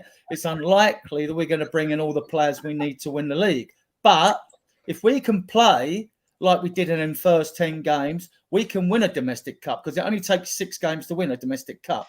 We could win either of the domestic cups. We could even win the UEFA Cup if we're in it. Might be in the conference. It only took 10 games until the oppositions found us out. Let's be honest. They found as soon as Vicario got found out in that set pieces, bang, we were completely finished. For me, that was the point where we completely finished from that point. Yeah, okay. But like Dan said earlier, with when we played against Man City, that different setup, we created chances against the best team probably on the planet. If you can do that, you can beat anyone else. As far as but even in our worst period, we still had a very competitive match against Man City. Let's be honest, we were still competing versus Man City in our worst time. Like Man City are our bogey team. At the same time, Josh, you could argue, why did he not do this versus Arsenal? I agree. Why did he not do it versus Chelsea? Why did he not do it versus Newcastle? Why not? This is the point. Now, with what you're saying on there, I think it's got to be obvious what Ange wants to do. He wants to succeed. I mean, if he wouldn't be a manager otherwise, yeah? Any manager wants to succeed. The question is more, can you succeed? Want and can. There's a lot of things I want to do, like win the fucking lottery, but do I ever do it? No. But there's always hope I can. Now, this is where people see things very different, yeah? So, I mean, I can't even remember the old saying that was made at Spurs, but something like it's better to fail when you're succeeding being higher than whatever else than that. Something along those lines. I would have just personally preferred it if Ange would have come out and said, right, look at this team. Do you see me winning a league? No, because I don't see it either. But I want to go for a cup this year, and I want to have a good run in the league itself. Next season, I want to be looking for another cup, and I want to be going for that top 4 because my team will improve. After that season, I want to go for a league title. I want to get another FA Cup. I want to be in that Champions League without fail and give it a run in there. Now, some say that's a negative attitude, yeah, because he should be coming in here saying straight away, I want to win that league. Well, don't we all, mate? But it ain't Christmas every day. And I would have personally preferred it with the manager just being honest in that aspect, not coming in and saying, right, next season, I want to go for that title. Well, of course you do, mate. We want to do it every season, but anyone, again, each to their own. A lot of people thought we was in for the title race after 10 games. I can't say I was, but I know there was others who were. Again, each their own. If your hopes are that high, you're going to feel it when you come off a lot lower, basically. But I would have preferred he would have just been honest. And this is where I feel he definitely made his season hard for himself. By trying to keep the fan base happy, he sort of ended up contradicting himself so many times in the process as well. I mean, Rob, I'll come to you because you've been quiet, and then as you've only just come on, and then everyone else. How do you see it on that? I think sometimes he talks so much that he ends up contradicting himself when it comes to his beliefs and what he wants to do and things. But as I've said for a while with Ange, and I think you said it a second ago, Dan, you know, in regards to what Josh was saying, with what does he want to do? Of course, he wants to be successful. If he didn't want to win trophies as a manager at that level, he wouldn't be at that level. But in my opinion, there's what Ange Postecoglou wants, and then there's what the ownership wants. And what the ownership wants is Champions League football and the revenue from that. What Ange Postecoglou wants is to go further than that and be successful. So it's hard to speculate. Will the ownership back them? If you're basing it off the past, you'd say no. But we'll see. We'll see in the summer. I think with Ange Postecoglou, though, as I say, for a first season, it's not been bad. And it's hard to see what's going to happen next season, right? We don't know anything about the summer transfer window, really. There's no massive links to any players. So we'll see what happens. But in regards to what sort of Josh was saying a second ago, I think he does want to be successful. I think every manager wants to be successful. But I think there's his aims and the owner's aims. And I think the owner's aims are different. And I think they've been pretty content, they've shown, with just getting Champions League football. But one thing that does frustrate me about Ange, and it frustrates me about managers, maybe, you know, I've just got to realise that it's a thing. I don't like managers or people in football talking cryptically. I know that, you know, a manager, when they come out after a defeat, isn't going to go, well, that player was shit today, they cost us with that mistake, he's rubbish. But I also don't like people talking cryptically, and the whole foundations are fragile in and outside of the club. I speculate that he's talking about the ownership, sort of the players and the fans, the mentality that some had going into that game. also, I'd rather he just outline what he actually meant. I didn't like the fans' mentality there. I didn't like this. I didn't like that. But maybe that's just a thing that a lot of managers do. But as I say, with Ange, I think we should give him time. I think he deserves time. I think he's shown that he can adapt recently. And if you're going to be successful, you need to. But I think with Ange, as I say, there's what he wants, and then there's what the owner wants. Okay, fair point. Has? So was the actual overall question, or is it just a general? Pay attention, Has. Come on, Yeah, Az. it has. Come on, mate. Just answer it, and we'll see if you get it right. All right. Yeah, come on, man. We'll see how much Do I think attention he you were simply actually can fucking succeed at paying. Spurs? Well, that's a good question. I think maybe when I look back at, say, for example, Poch, we were in a title race almost by accident. I know it sounds really bad saying it, but that's how it felt like. He kind of has to accidentally win a trophy because the actual remit of the club is to make Europe every year, not through the cups, but through league position, because as we know, that gets the most revenue. Okay. What I'll do, Has, I'll stop you there because you obviously weren't listening. Basically. Oh, you said, can he succeed? That's what Yellow card. No. Yeah, yellow card. No, do you know what? I mean, what was it they're talking about doing? What was it they're talking about? What was the Press word? Blue card. for it? Blue card. Fuck it. Blue card. There you go, mate. He's in the No, basically, it's with. I was saying I would have preferred it if he would have just been straightforward and said, right, we ain't going for no league title this year. It's not going to happen. Or next year. I want us to go for a cup this year and have a steady run in the league. It's going to be bumpy, but yeah. Next season, I want us to go for a cup or win a cup and definitely get that top four. Season after, I am now expecting, where I've built my team, whatever, to go for a cup, run in the Champions League, and win that league or try to win that league. Instead of him just coming out and saying, right, I want to go for the league next year. Okay. On Ange's comments, as you guys might know already, I'm not a fan of what he's been saying for ages because, as Robbie alluded to, he just contradicts himself. It seems to be almost every week at this point. But I think in regards to, say, earlier in the season when we had that 10-game run, I would rather he came out that time rather than saying, let the fans dream, blah, blah, blah, blah, blah. Say, look, it's early days. It's going to be a long project or process, whatever you want to use. We still have a lot of work to do. Because then I think you would have had less of our fan base saying, we're going to win the title and all this crap. Sorry. and just in general, like I think even himself, he needs to keep kind of his head on the ground. What's the word? As in like not think he's like the best manager in the world or think he has the best team, because that's almost what he implied in this first half of the season. I'm sorry, that's how it came across. No, I can get where you're coming from. Yeah, and rather than saying, look, if we are having a project, then this is going to take time. Because when things are going badly, this is the message he was giving us. Oh, we're still work in progress. But then early in the season, you're telling us we can let the fans dream, we can win it. You never know. And then he's still even later in the season, which is kind of weird. Implied, they asked him that question about the United difference or something in points. He goes, "Oh well, we're only how many points behind City at the time? I can't remember. Was that 8 or 10 or something?" But you're asking me whether United can overtake us. Like he was really sarcastic to the journalist, I remember. And he just needs to keep his feet on the ground. That's what I was looking for. And I think he just needs to take it and say, "Look, it's going to be a process." Because apparently we are in a process or a project. Next, like you were saying, next year we do aim for this. The year after that, we aim for that. But I just think he's talked himself into his own problems. That's how it comes across to me. And his comments after the game, I believe personally, this is just my opinion, is a byproduct of what happened in the stadium with that fan as well. And I think that got to him. And I just think we watched the manager who was very calm at the beginning, just slowly just lose his marbles. And I think that the last press conference he did afterwards, like he was fuming. Yeah. Now, with that, I agree with it. I think he's dug himself a hole several times and shot himself in the foot about 2 or 3 times. And then on that last one, I think he pretty much shot himself in the head. Definitely didn't do himself no favours.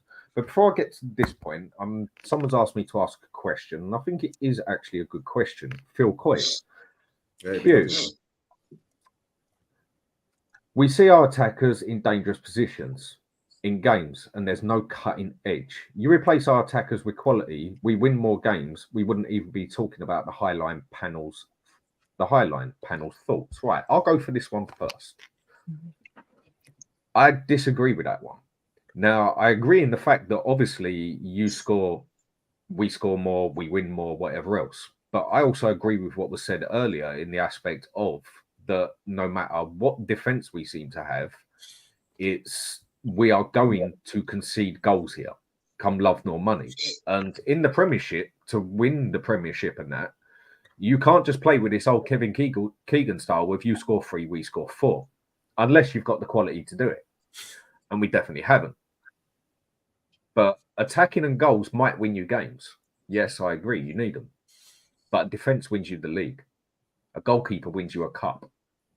Do people get where I'm coming from there? Yeah. He needs to sort this defence line out just as much as he needs to score goals. Because really, scoring goals hasn't been our biggest problem this year. Considering we haven't had Harry Kane, I said at the start of the season, we're missing at points, but I think the team will play better as a whole without him because they can't just rely on Harry Kane doing all the work. But I don't want to go right into that one. This defence has to get sorted, his ideas of it, just as much as the attack. But I do agree if that attack we've got is a bit of a shambles, and if it gets sorted, things will start looking better up front. I mean, how do you lot see it? Dan, I'll say to you, with me, with this one, I'm kind of completely the opposite. It's not the defence we need to sort out. It's not the front line we need to sort out. It's the middle of the pitch. 100%. We need to sort out. We need to sort out. Holding midfielder to support that defence. We need an absolute warrior. Whether Ange plays that way or not, we need someone with a bit of steel, with a bit of determination. And we've lacked with creativity. That forward line won't get you goals if they don't get the service. Well, the service, the middle of the park is so important. And last season, we all knew our defence was a major issue. That back 4, 5, 6, if you want to include Lloris, because we played back 5, obviously, was a major issue that needed sorted. Well, we've addressed that. That back 4 is a very, very, very good back 4. But we've shipped loads of that goalkeeper. Is a very good goalkeeper. But we've shipped loads of goals because they haven't had... If Van der Ven and Romero had a Dembele, a Wanyama, or whatever in front of it, that defence has got a lot more coverage. That defence has got a lot more protection to stop it getting there. And then up front, if we actually had some creativity, like Maddison started off like a house on fire. We all know he's been a flop, basically, isn't he? He's been a flop this year. Everyone, including myself, thought when we got him, even though I wanted Eze, thought, there you go. There's that creativity since Eriksen's gone. There's that creativity. Problem finally solved. But like I used to call Christian Eriksen, where's Wally? Because for 3 months, every season, he was untouchable. And then in the big games, you wouldn't even see him. It's like, where is he? So for me, whereas people talking about the defence and the attack, yes, it needs tweaking, especially up front, not so much the defence. The defence needs cover. The defence needs reinforcements. Yep. That midfield, listen, I love Pape Matar. Think he's absolutely incredible. Think he will go on to things. He's still young and developing. Maddison has been, whether you want to accept it or not, this season he's been a flop. 10 games of brilliance, and the rest, meh to say the least. Bissouma, first 10 games, incredible. Where's he been? And from what I'm hearing, you will not see Bentancur playing a Spurs shirt again after Tuesday. From what I'm hearing. And what are you hearing? Let's just say there's a massive kick-off in the changing room. After he kicked the chairs and all that. Yeah. And let's say, when I say I've heard this, I've heard it third hand through someone that knows Mikey Moore and blah, blah, blah. Let's just say, whether it's right or not, I don't know. That I can't vouch for. I didn't hear it directly from Mikey Moore. But if what this person told this person, then I've got the WhatsApp screenshot. Bentancur will not wear a Spurs shirt again. Take it or leave it. I don't know if I believe it or not, but apparently big kick-off in the changing room, just like what happened with Newcastle. And then we didn't see Hugo again because he was injured. So we shall see. So then the midfield needs major help. And it does. Listen, do I want Bentancur to stay? And do I, Pape Matassan, do I think he's got a future in this club? Absolutely. Do I think Maddison can turn it around? Most definitely. But he needs to snap out of what he's in. And then you look at it, and I would say, who else is there right now that you would say it's the strength in depth there, which is horrific, and it needs a lot of help. So with that question being, with the defence and attack needing help, I can see where people are coming from, but for me, solely, that midfield needs to be stripped bare and rebuilt, and that's going to take time and money. And will we spend the money solely on making that? Listen, Liverpool last season got rid of Henderson, got rid of quite a few of their midfielders, and Liverpool were talking like their midfield's getting old. In comes McAllister, in comes Endo, in comes Slobberslai, and another one. It was like, right, we need to address our midfield. Bang, there you go, have this lot. Will Tottenham Hotspur do that? No, they won't. Yeah, and I will continue, right, about the attack, right? Go for it. Number one, I've been watching when we were going through that period after the 10 games, right? I see us having possession, 60%, 70%, right? Do nothing with it and just keep on playing horseshoe football. You know, the U that goes back and forth, but somehow or another we can't get the ball into the center for someone to attack it. So that type of things, like what Brian is saying, the midfield, the creativity needs to be backed by the midfield. The front three needs to be backed. But then we've seen certain times, right, when we break through, right, it's not to say that we haven't had our chances. You know, we've got players like Brennan Johnson missing sitters, Timo Werner missing sitters, right? And putting Son, okay, I admit I'm wrong. When we had Richarlison playing in the middle and he couldn't do anything, we were all shouting for Son to play in the middle, right? But now when I see Son play in the middle, right, that's not Son's strengths. He gets crowded out. And when he gets crowded out, he doesn't know what to do. But when you saw Son play on the left, when he had the freedom to run at players, right, and create havoc and create the danger, that's where we see Son at his best. So hopefully by next season, we get in the players that needs to be we need it, right, to bolster our squad, whether it's one more center back, two more left backs, you know, one more creative midfielder to cover Maddison whenever he's injured, and get one proper number 9, you know, like what all of us been saying. Yeah. Who has replaced Mr. Harry Kane, right? That is very, very important. It's the spine of the team for me. We're a team that plays through the middle constantly, and our whole game is exploiting the overload. Yet we don't have a proper defensive midfielder or a vocal point up top. I don't want to see us this summer go out there and sign 4 or 5 players who maybe did enough and can come off the bench. Go out there and sign a proper DM and a proper vocal point striker up top. Someone like an Isak or a Paulinho in both of those positions. You sign those 2 players, yeah, there's still things about the system I'd change, but the team massively improves because you've got that spine in the middle. And we're constantly exploiting the overload, aren't we? We're constantly trying to play through the middle. The wing backs are inverting. Yet we've got Bissouma, Maddison, who's so hot and cold, and Son, who's playing out of position and has been off it for 10 games. A lot of people, as yourself, I remember talking to you about it about a month ago, said that he lost it and I disagreed.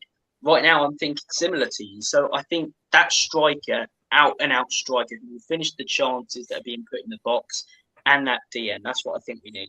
I personally think it's a DM. I'll be completely honest. I think Maddison definitely a DM we need, and a striker.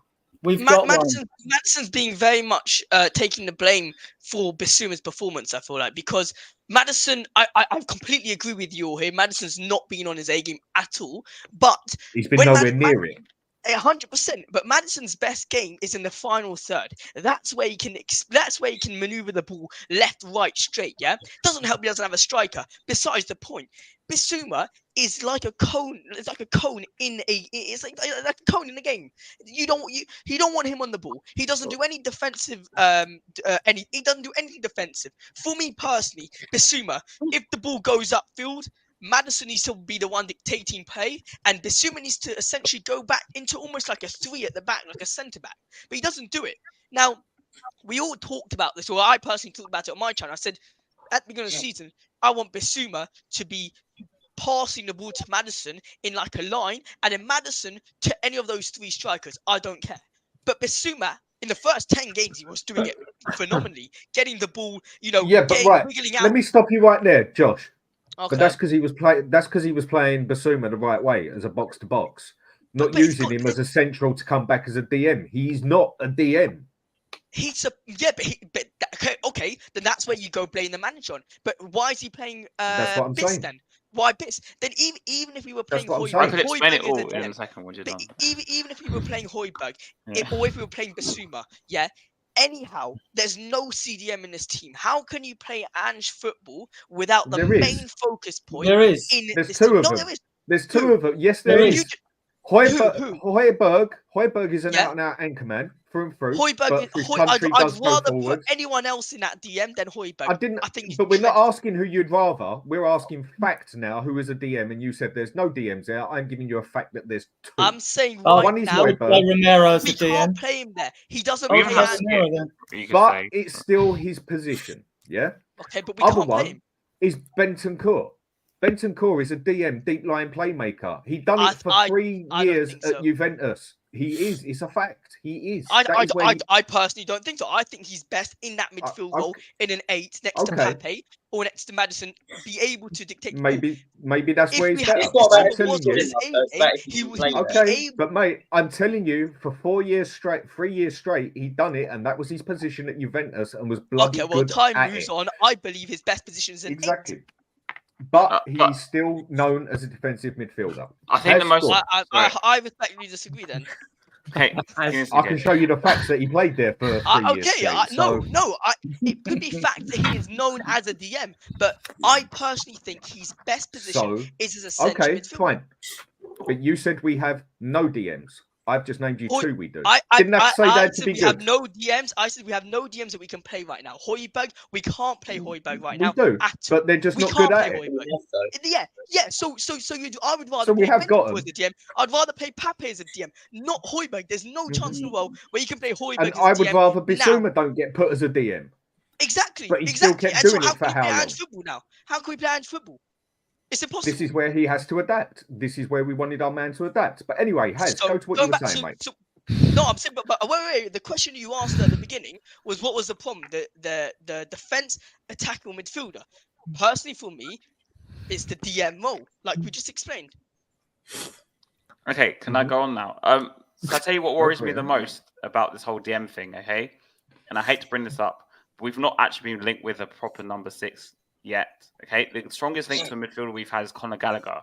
Okay, and Conor Gallagher is not a number 6. Okay, let's be real with it. He's mainly a number 8. He's played a bit further up the pitch at Palace, and this is what worries me the most. And I'm going to go back to what Adrian's told me a number of times on previous streams. Ange doesn't play with a true number 6. He plays with 2 8s and a 10. Okay, so I don't see us signing someone like Paulinho.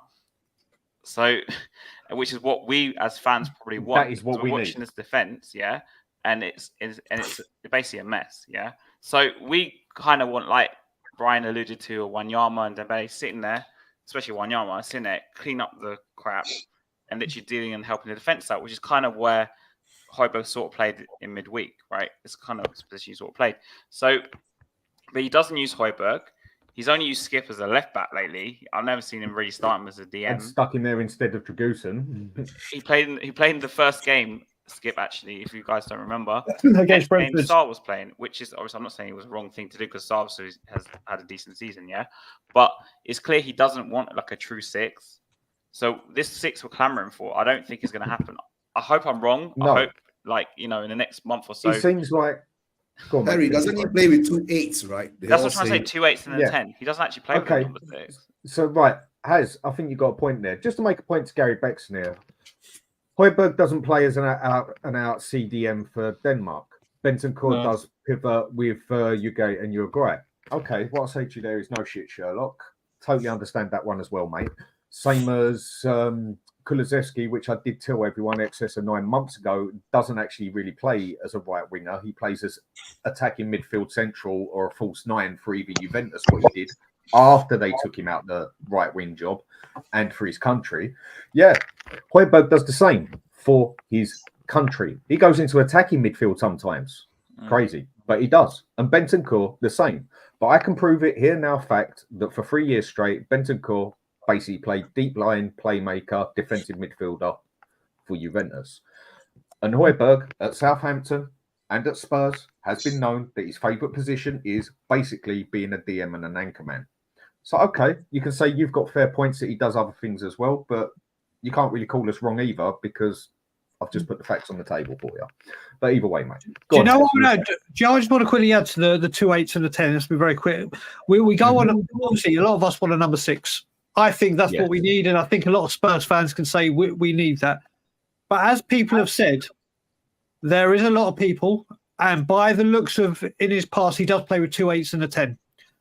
And wherever he's gone, playing 2 8s and a 10 has worked for him, and he's gone on to win trophies. No matter what you think of the Football League and the standard he's played in, he's done it. So it shows how pivotal and how important it is that if Ange says, I want this number 8, and Maddison's got 10, for example, that he gets that one. And I've had a lot of people that keep going on and keep mentioning this name, a Celtic player, and Ian Meth, who is a diehard Spurs fan and obviously lives in Scotland, so he goes to a lot of Celtic fans. And a lot of people have kept talking about this player, Matt O'Reilly. Yeah.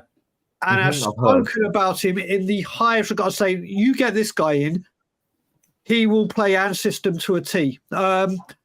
This is what I think it's coming to. And when we start looking, don't get me wrong, I would love us to get a 6. I want Paulinho so badly. I think as a defensive midfielder, he would do exactly what we need. We don't need, like you were saying, Bentancur's a deep line in DM who passes the ball about. For me, for an Ange system, you need that enforcer. You need that one yarmer that will just come in and go, I'm going to take the ball off you. You're going to have to try and climb a mountain to get off me, and I'm going to pass it off to the next creative player to start doing it. But if we're not going down that road, and it's 2 8s and a 10, then these 2 8s, and I do not want Conor Gallagher. But if Ange says, I want Conor Gallagher, you go get him. I agree. Conor Gallagher. I do not want him. If he comes, I will support him. I'm a Spurs fan. I personally do not want him. But if he comes into this football club, I will support him. That's how it works. I will support anyone that puts on that shirt. And if it's 2 8s and a 10, then it has to be the right 8 and the right 10. Simple. All right, a question I'm going to ask on here then, yeah? Because I seem to be getting a few messages on the side here, and it's actually made me think of something.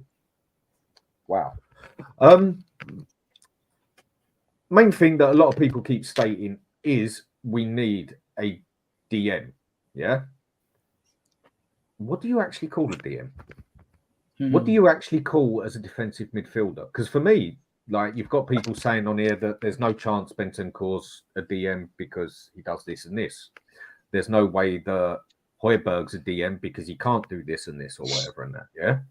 Well, I've seen them both play as defensive midfielders, but different roles as a defensive midfielder. Because if you think about it, defensive midfielder, number 6, whatever you want to call it, I can think of about 5 different roles that a DM can actually play.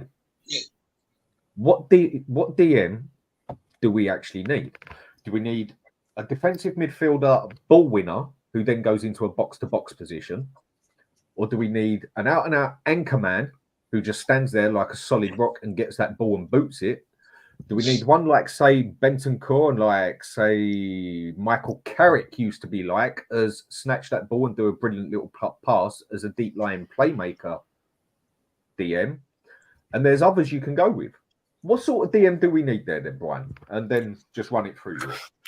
Like I said, what do you call a DM? What do you want as a DM? What is your DM for Spurs? A defensive midfielder. When I think defensive midfielder, the first 3 people that come to my head, Patrick Vieira, and I don't care that he played for that lot. He was an exceptional footballer, absolutely exceptional. Roy Keane, Patrick Vieira. Yeah, Roy Keane, best of the best, and Roy Keane. Roy Keane, and N'Golo Kante. When I think of 3 defensive midfielders that I would want my defensive midfielder and what a defensive midfielder means to me, that's Pirlo, it. Gattasso. That's it. And also, I would chuck. Listen, I was a huge fan of Victor Wanyama at Celtic, then at Southampton. I wish we'd got him a couple of years earlier. I have said on many occasions that season we finished second and had that incredible season. Everyone was looking at Kane, Dele, and the front line for player of the season. For me, by a country mile, was Victor Wanyama. By a country mile. He was absolutely exceptional that season. He got the partnership that Dembele and Sandro had. And then Sandro's injury messed that up. Mm-hmm. So they're the kind of defensive midfielders. When I think of a defensive midfielder, they're the names that come. And that's why Paulinho's there. And when I keep saying about Paulinho, whether we're going for him or not, when I've mentioned him, two things come up. His age, he's 29 or whatever it is, he's too old. No, he's not. If you, when Manchester United wanted to get the league off Man City, they went and bought Van Persie in the last year's contract. He was the same age. All right, the value has changed. But Manchester United were like, right, we need to get the league back. Let's go and get the best striker in the Premier League. And what happened? They waltzed the league. And then they go on to him about, but Paulinho, he gets suspended a lot. He misses a game here, he misses a game there. Well, what do you think Roy Keane and Patrick Vieira did? On a regular, were suspended. I was more concerned about the 30 games they do play rather than the 8 they may miss through suspension. So those 2 excuses I don't buy. But that when we're talking a defensive midfielder, those players are the exact ones that come to my mind. When you say that, yeah, they are 2 of my all-time favourite players since football. Because DM was the position that I ended up playing in and used to absolutely love it. You didn't even necessarily need skill for it. You just needed to get stuck in for it, which is obviously different. Now, Patrick Vieira and Keane, I rate slightly different because for me, Keane, he was a brute. He got the ball. He was what I call an out-and-out anchor man or an out-and-out ball-winning, get rid of that ball sort of thing. I think Patrick Vieira had a bit more skill than Roy Keane, but I just think they were both 2 of the best defensive midfielders the world has ever seen. Yes, we've had other good ones, but personal opinion, 2 of my favourites. I think that we need 2 different defensive midfielders to play this way, because if he's got a plan B, then he's definitely going to need a different type of defensive midfielder. There's going to be the certain ones where he needs the more anchor man. There's going to be the certain one where he needs the more fluid one of being a bit of a playmaker at the same time. That's how I see it. But Adrian, go to you. What do you see as a defensive midfielder? I mean, you could add Rodri and Fernandinho when he was at Man City. Conte, Pirlo, Gattasso, right? Yeah. Those you remember Claude Makelele, he was superb. Yeah. But David, that's the thing. They're all the players we've just mentioned are all of the same ilk, aren't they? Listen, I've been banging on about it. I get pelters, but they're all different types of playmaker, aren't they? They're all DMs, but different type, innit? It depends on our targets, and how we're not going to fix all the holes in the squad in one hit. We know we need a left back, a right back, a left-centred forward back. We know we need a midfielder or 2 and a front 3 because our front 3 is blunt. It depends if you're going to go with the squad we got. We're not going to get a number 6 in. I've said it for ages. Romero's got it all in his locker to do that job. He's got it all. He can head, pass, intercept. He's got the intelligent awareness, right? All right, he's going to pick up a few more yellow cards. But as Brian said, them other players got suspensions as well. Then you could play Dragutin alongside Van der Ven, right? And like straight away, we're not in such a rush to get one. But will it happen? I doubt it because Romero plays quarterback, doesn't he, for us? And a modern day number 6 is one that comes through the academy, and his duty is also to progress play up the field like Basuma does when he's on song. But the problem with players like Basuma and Skip and all, they get brushed off the ball too easy when things don't go well for us, and we're screwed, right? And then we're screwed, right? Because we haven't got enough. As I said yesterday, we haven't got enough aggressive players in that squad. There's nowhere near enough aggressive players in the squad. No, we agreed that yesterday. We don't get in. I would give Romero a go in pre-season, which is something else we can talk about another day, I suppose. But I mean, back in the Ardiles era, David Alves sat in front of the back four. Oh, If David it Alves. was Dealers and Vila there with Galvin, Archibald and Crooks up front, David Alves would sit in front of the back four if Galvin was injured or one of them was suspended or whatever. Did a superb job there. And you know, so that's a deep lying defensive midfielder. Mhm. But I don't think Ange wants to see any of his players standing around. You know, Guys, guys, defense. Another important thing, right? We just get a decent number 9 in. Now we're going to argue over that number and if he's any good. Whatever player we bring in, there's going to be meltdowns over it. I know it's going to happen, right? We know it happens every year, right? We get a decent number 9 in, right? How many big chances have Spurs missed this year? How many big chances have we missed? It must be in the 30s, right? Must be. If we'd have taken half them chances and some were virtually tap-ons or 3 yards out and blasted over the bar, right? Those goals would have changed the course of games. We wouldn't be talking about 5th. We'd be 4th already. Their attack's blunt. So attack is a form of defence. We know that, right? It is a form of defence. And the rumour is that Brian will have heard different from his other sources, but the rumour is striker as priority and midfielder, right? The options on centre-back might be a cheaper option like a Lloyd Kelly or a Tosin, but I think Tosin will go to Manchester or something like that. But they'll pay more wages, right? So we'll see who we get in. I'd love to get Calafiori in. You watch Italian football. I mean, he's left-footed. He can play left-back, right? And he would suit. There's been talk of Carl Walker-Peters coming in either to solve the fault. I get that because those of you who don't know, in his early days at the club, he's 27 now, I think. In his early days at the club, when the young England won the mini World Cup or whatever age group it was, he played on the left. He's right. He can play left and right. But does he take us that bit further forward? You know, I don't think so. And I don't want backup players. I want quality players. Exactly, guys.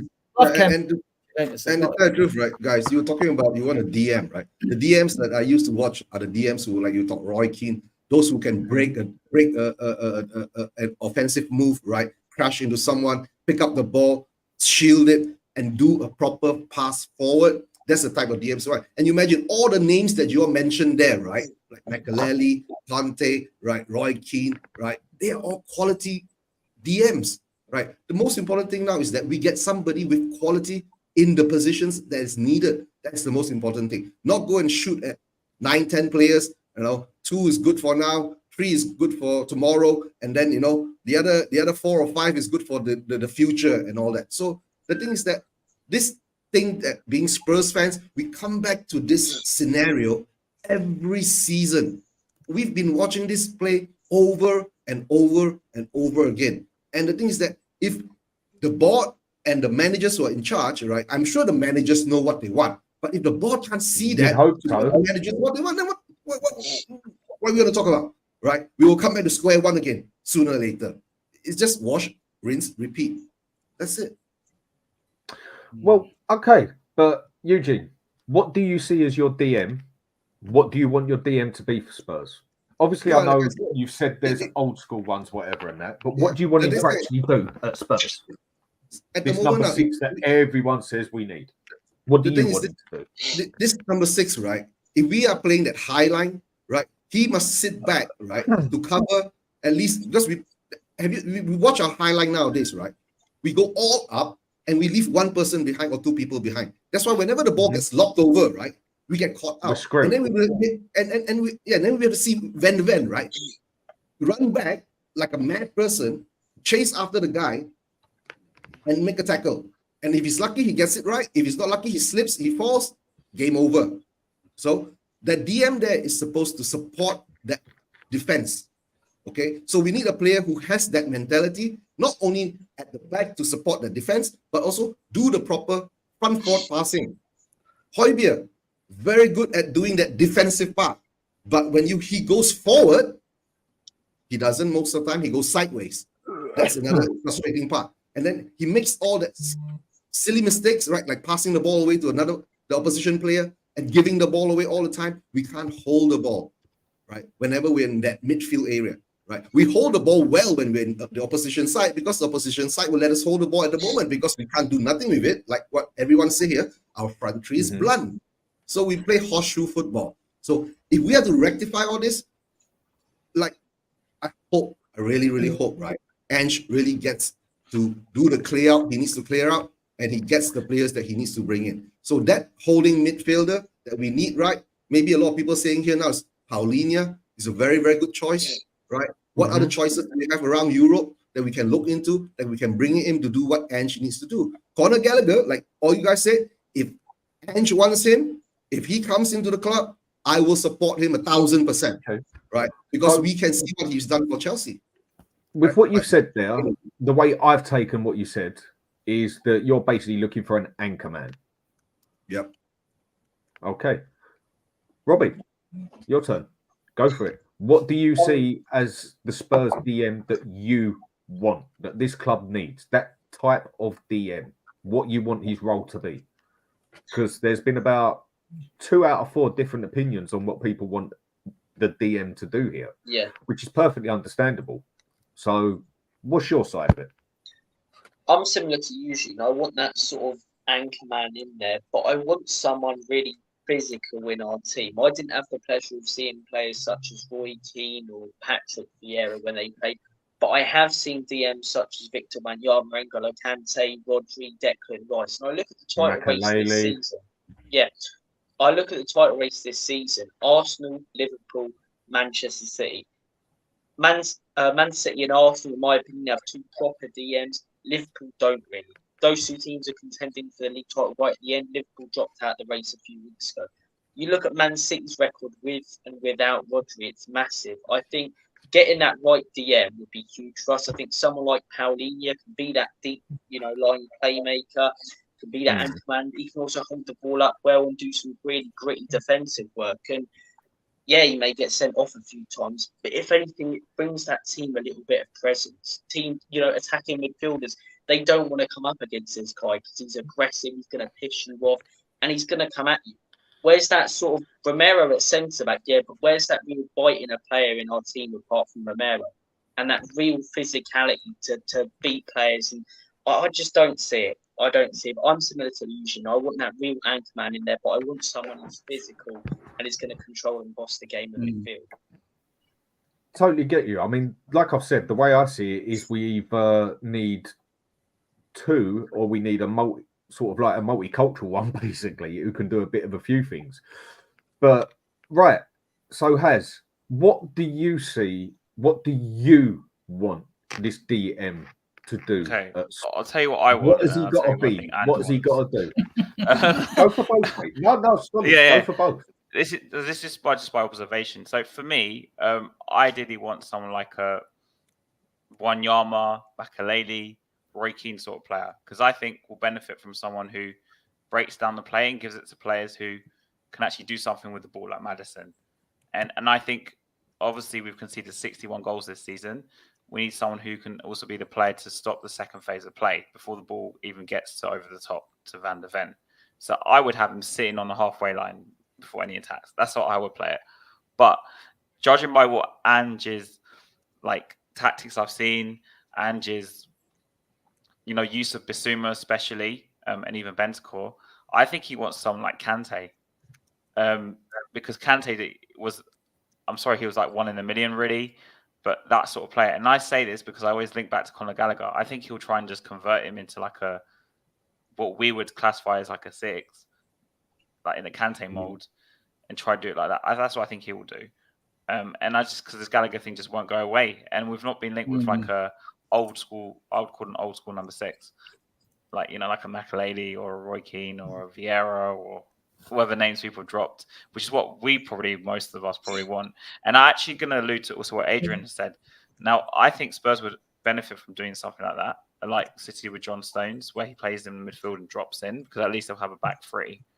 But we haven't seen Ange do that. So I can only go by observation about what kind of player he wants, because we've actually had a debate on this or discussion on this channel before, actually, with Dan. I know he's gone off, but yeah, and he said, "Oh, what kind of DM does Ange want?" And I've concluded just by the way he uses players, and even the comments from Højbjerg to Rodri saying, "Rodri, you won't survive 5 minutes in the system," and Rodri basically just sits. the City, that he just wants like a Conte. That's what I think he wants. To play, Yeah. what I get the impression from Ange, especially with the links with Conor Gallagher, I don't want, right? You know, I'd rather get an Edison, a Morgan Gibbs-White. I'd rather, you know, a Riley from Celtic, give him a go. He's got 16 assists this season, I think, and goals and phenomenal. Don't know if he's the upgrade or not.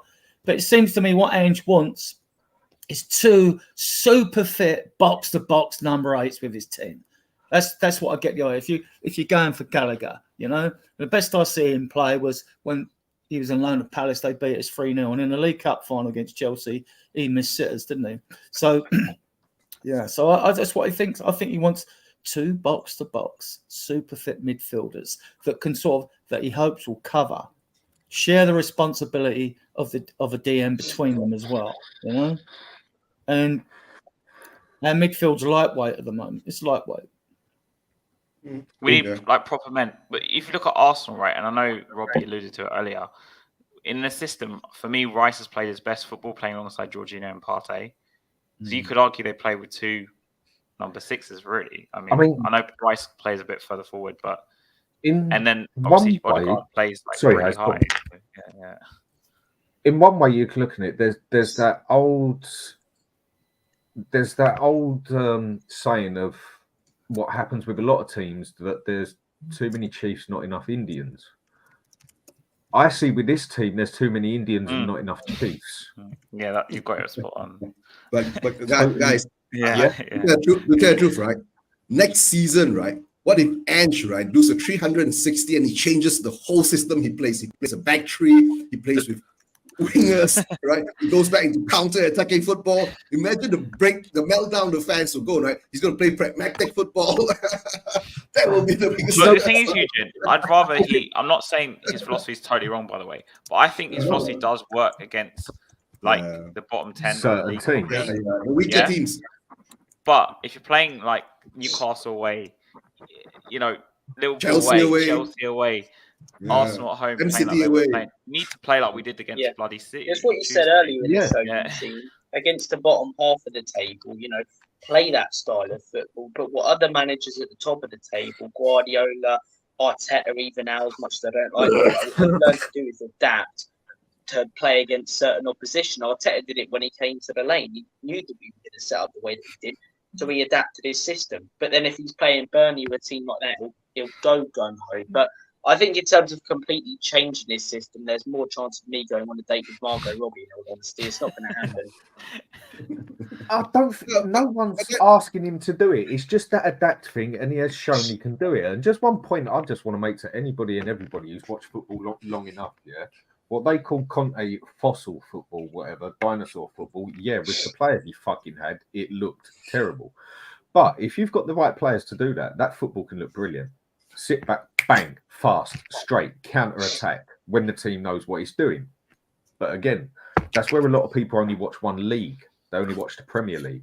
When you go and watch a lot of Italian football, you'd actually be surprised of how fast it is for moments and how technical it is. It's just having the right players to play your way. Same as Ange hasn't got the right players and probably never will have the right players to be able to play his way consistently. Because to sustain this way for a season, you need a world-class squad, not just a world-class 11. And this is where hopefully we're seeing him get the picture with things. So the last thing I'm going to go to on here then, or one of them, is the way Ange dealt with that fan. The way he dealt with the one that he got kicked off the ground because he didn't like it that he was shouting at him to throw the fucking game, which was, I think, was the exact words that people say he used, He went off his head at him, blatantly. Everybody saw it. And then the fellow also got kicked out of the stadium when he wasn't abusive or nothing. I mean, I'll start from the back. I'll go round, other way round. What do you think of this one? See, I don't agree with kicking the guy at the ground. I'm sorry. I don't agree with it because, like you said, it wasn't abusive. He wasn't like abusing and just saying you're the fat this or whatever. I don't know. You know what I'm trying to say, right? Yeah. Like he just wanted us to lose because he knew if we lost, Arsenal won't win the title. But I actually think because of social media, right? I think if we spoke about this, obviously this wouldn't exist maybe because of social media, but let's just say this happened 10, 20 years ago, right? Before YouTube was a thing, before X existed, before Instagram existed, this sort of thing, we wouldn't even be talking about it because someone might have taken a picture. The chance of that going viral was very low, yeah? But what Ange needs to realize is that everything he does, everyone's going to have footage of it. Like, this is obviously talking about right now. It's gone viral, yeah? So, whilst I can see where he's coming from in his reaction, and I don't disagree with it, he needs to realize where he is and what he's doing and how it comes across.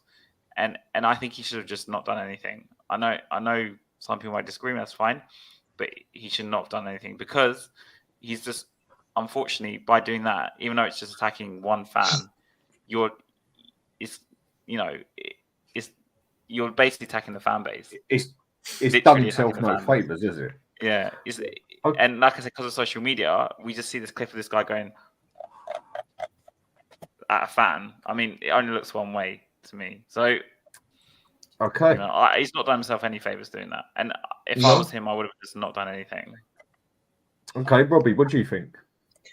When it comes to calling that specific fan out, I don't blame him in all honesty. If that fan's constantly saying, throw the effing game, throw it for, 70, 80 minutes, it's going to piss him off. So having a go at that one specific fan, yeah, fair enough. If I was a manager, I'd probably do the same.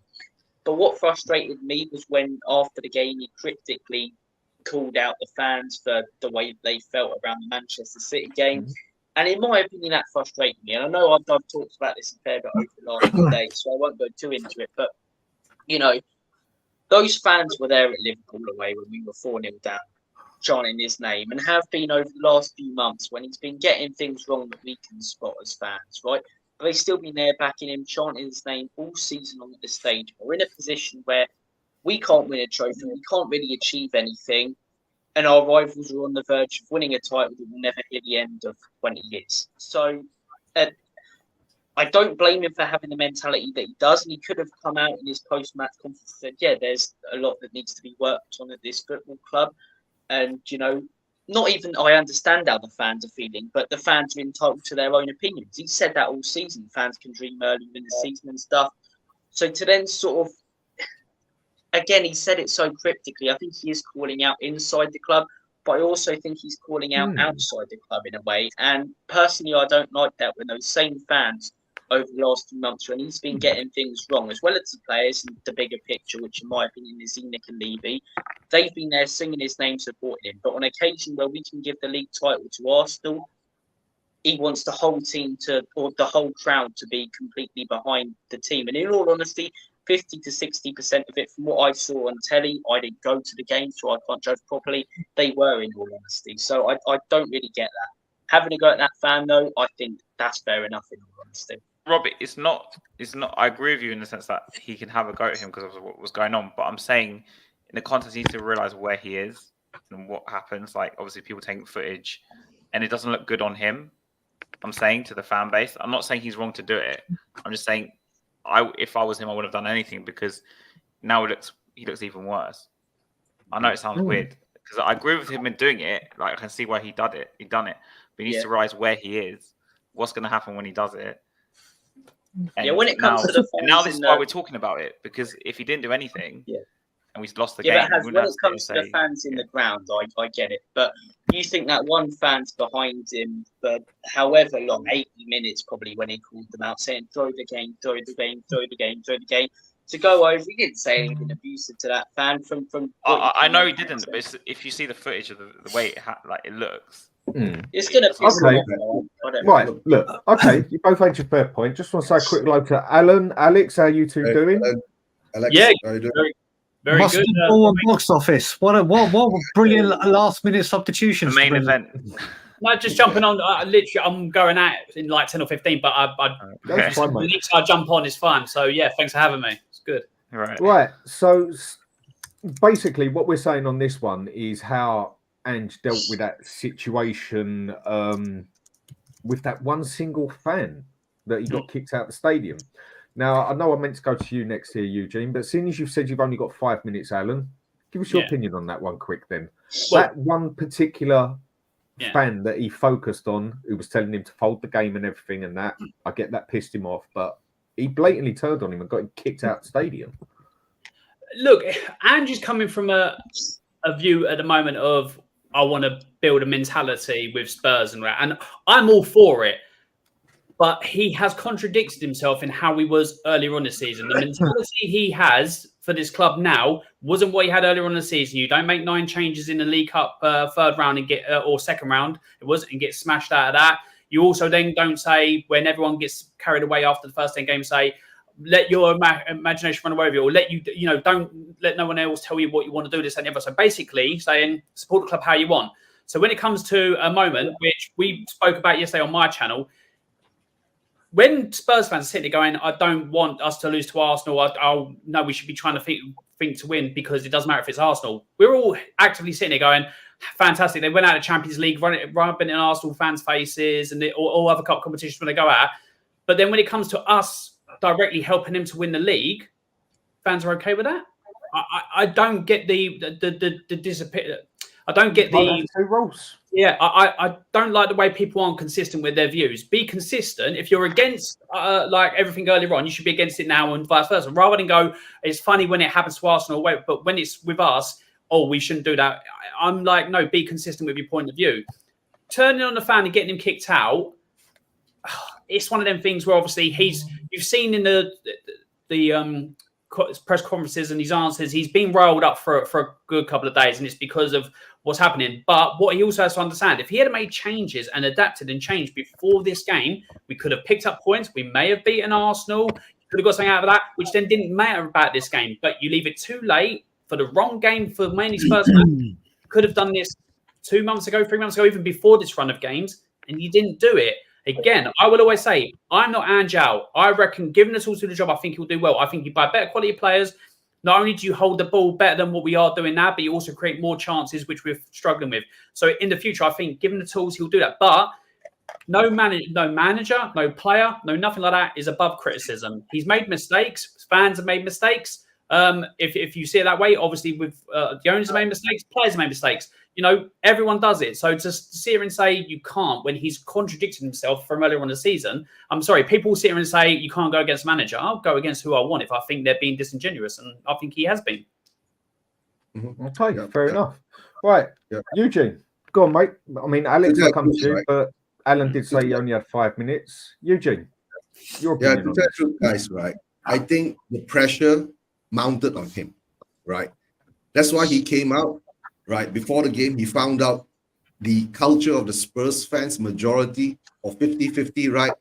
Once a certain result, another 50-50 once another result. That pressure mounted on him, right? He came out, right?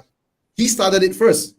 He went out on BBC or one of his PCs, right? He said, does the fan base need counseling?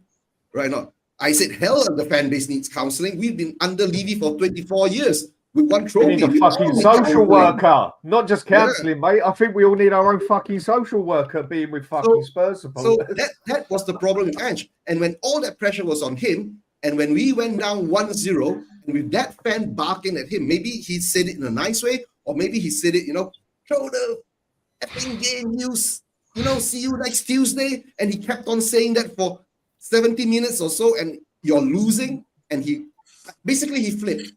That's all. So all this time, while you remember we were talking about all his press conferences in the beginning, it was also scripted. And I've been telling you guys, right? I believe he was reading out from a script whenever he had the press conferences before the match. But after the match, right, when we had good games, it was good press conferences. But once we started to have that bad run, you could see all the press conferences coming out. It was flip-flopping. It was contradicting himself. It was going all haywire and wrong. Right? Because in the beginning, he was reading from a script, but now he can't cover his ass. You get what I'm saying? So then all this pressure builds on him. And like what all we've been saying, why didn't he play this way when he was playing Newcastle? Why didn't this? It's all if, buts, and maybes. And then you bring him to that situation where the tension, where the M-City game, right? For us fans, right? Yeah, a lot of fans out there today have been calling out fans, calling them fake fans, plastic fans, if you wanted us to lose, blah, blah, blah. But deep down inside, we knew we couldn't beat City. Come on, right? Deep down inside, It was obvious that we weren't good enough, right? We lost 4 games in a row. We scrapped through beating a shit. Sorry to Burnley fans, right? Burnley was shit. Honestly, we gave them the ball in the first half. I did the watch along with Scott M. You were just sitting there. We give them the ball away. They give them the ball back to us. They were in control in the first half. We've done it all season, but look, you're drifting from it now. Hang on, you're drifting from it, Eugene. Yeah, Got your so point. We can go to that back to that in a minute. Okay, then Finish your all bit these with that. pressures come to him. He flips, and then of course the fan goes on him. After that, he kicks the fans out. Then after that, he goes on his subtle Conte rant. I call that the subtle Conte rant. So it is what it is. But as fans, right, we should move on. The game is over. We look at the Sheffield United game, and then we look for the next season. Okay, it's over. And to tell the truth, okay, I'm happy, Ange. We are 5th. Okay, Hopefully. fine. Adrian, the way Ange reacted to that fan and got that fan kicked out of the stadium. Well, the steward probably kicked the fan out. I don't know if that you know. No, it's meant to have said that Ange wanted him out. That's what I've read on a few places. Okay. You can only go by network what you read as such. But I have read in a few places. I sympathise with Ange on this one. I know the fan base were mixed over whether to win. It's the opinion, game, mate. It's opinion, right? But you're there concentrating on a game at our stadium, trying to concentrate on winning a game because he's got a winning mentality, and the fans, and the fan behind giving an earful all the time. Then, if you're stopping him from doing his job, then action needs to be taken, as far as I'm concerned. Okay. But Can I just say something? He meant to be a professional. One sec. Isn't he meant to be a professional football manager that is now playing in the Premier League as a manager, and he's getting that bothered by 1 out of 60-odd thousand fans behind him? Well, I mean, I don't know what's going on in Ange's head. It could have been a combination of his frustration during the week, right? Of training ground staff and staff at the games hinting that we should lose the game. I mean, that is wrong. That is wrong because they're professionals. They're paid for the club to try and take us forward, right?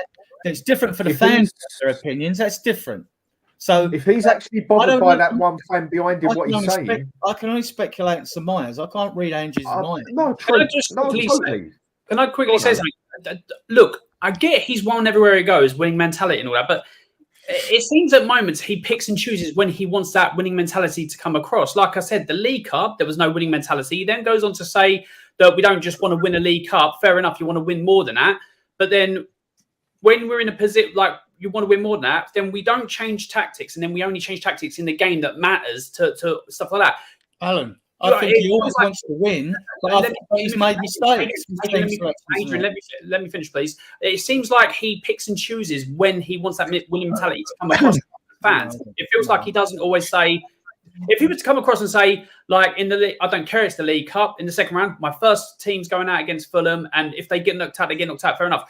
I don't ever worry about the FA Cup because we went toe to toe with City. City just dominated us on the day. But to go away to Fulham and change 9 players for players that hardly got starts, never really have proved it at Spurs or been poor or hadn't like stuff like that is given up on a trophy. So for me, I can't say that's a winning mentality. When you make 9 changes, there's a different time and place to find out your players you've got, and that's pre-season, not in a cup competition when Spurs have been trying to win a cup for 15, 16 years now, whatever it is, 2008. I feel like I agree. I think he's trying to send the right message, but he's not consistent with it. I think he's always tried to win, but he's made mistakes, even against Fulham. That team we were crap on the day, right? But that team should have beaten Fulham anyway, in my opinion. But it didn't. It didn't turn up.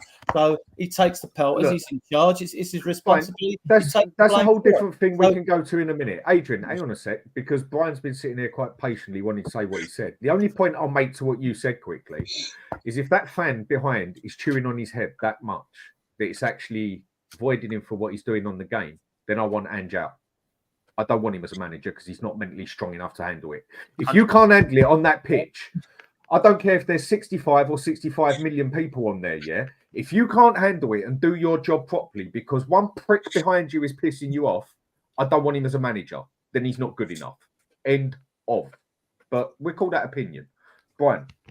Yeah, I mean, I've got a few things to say about this. First of all, Not in a million years do I think that Ange asked for that guy to be kicked out.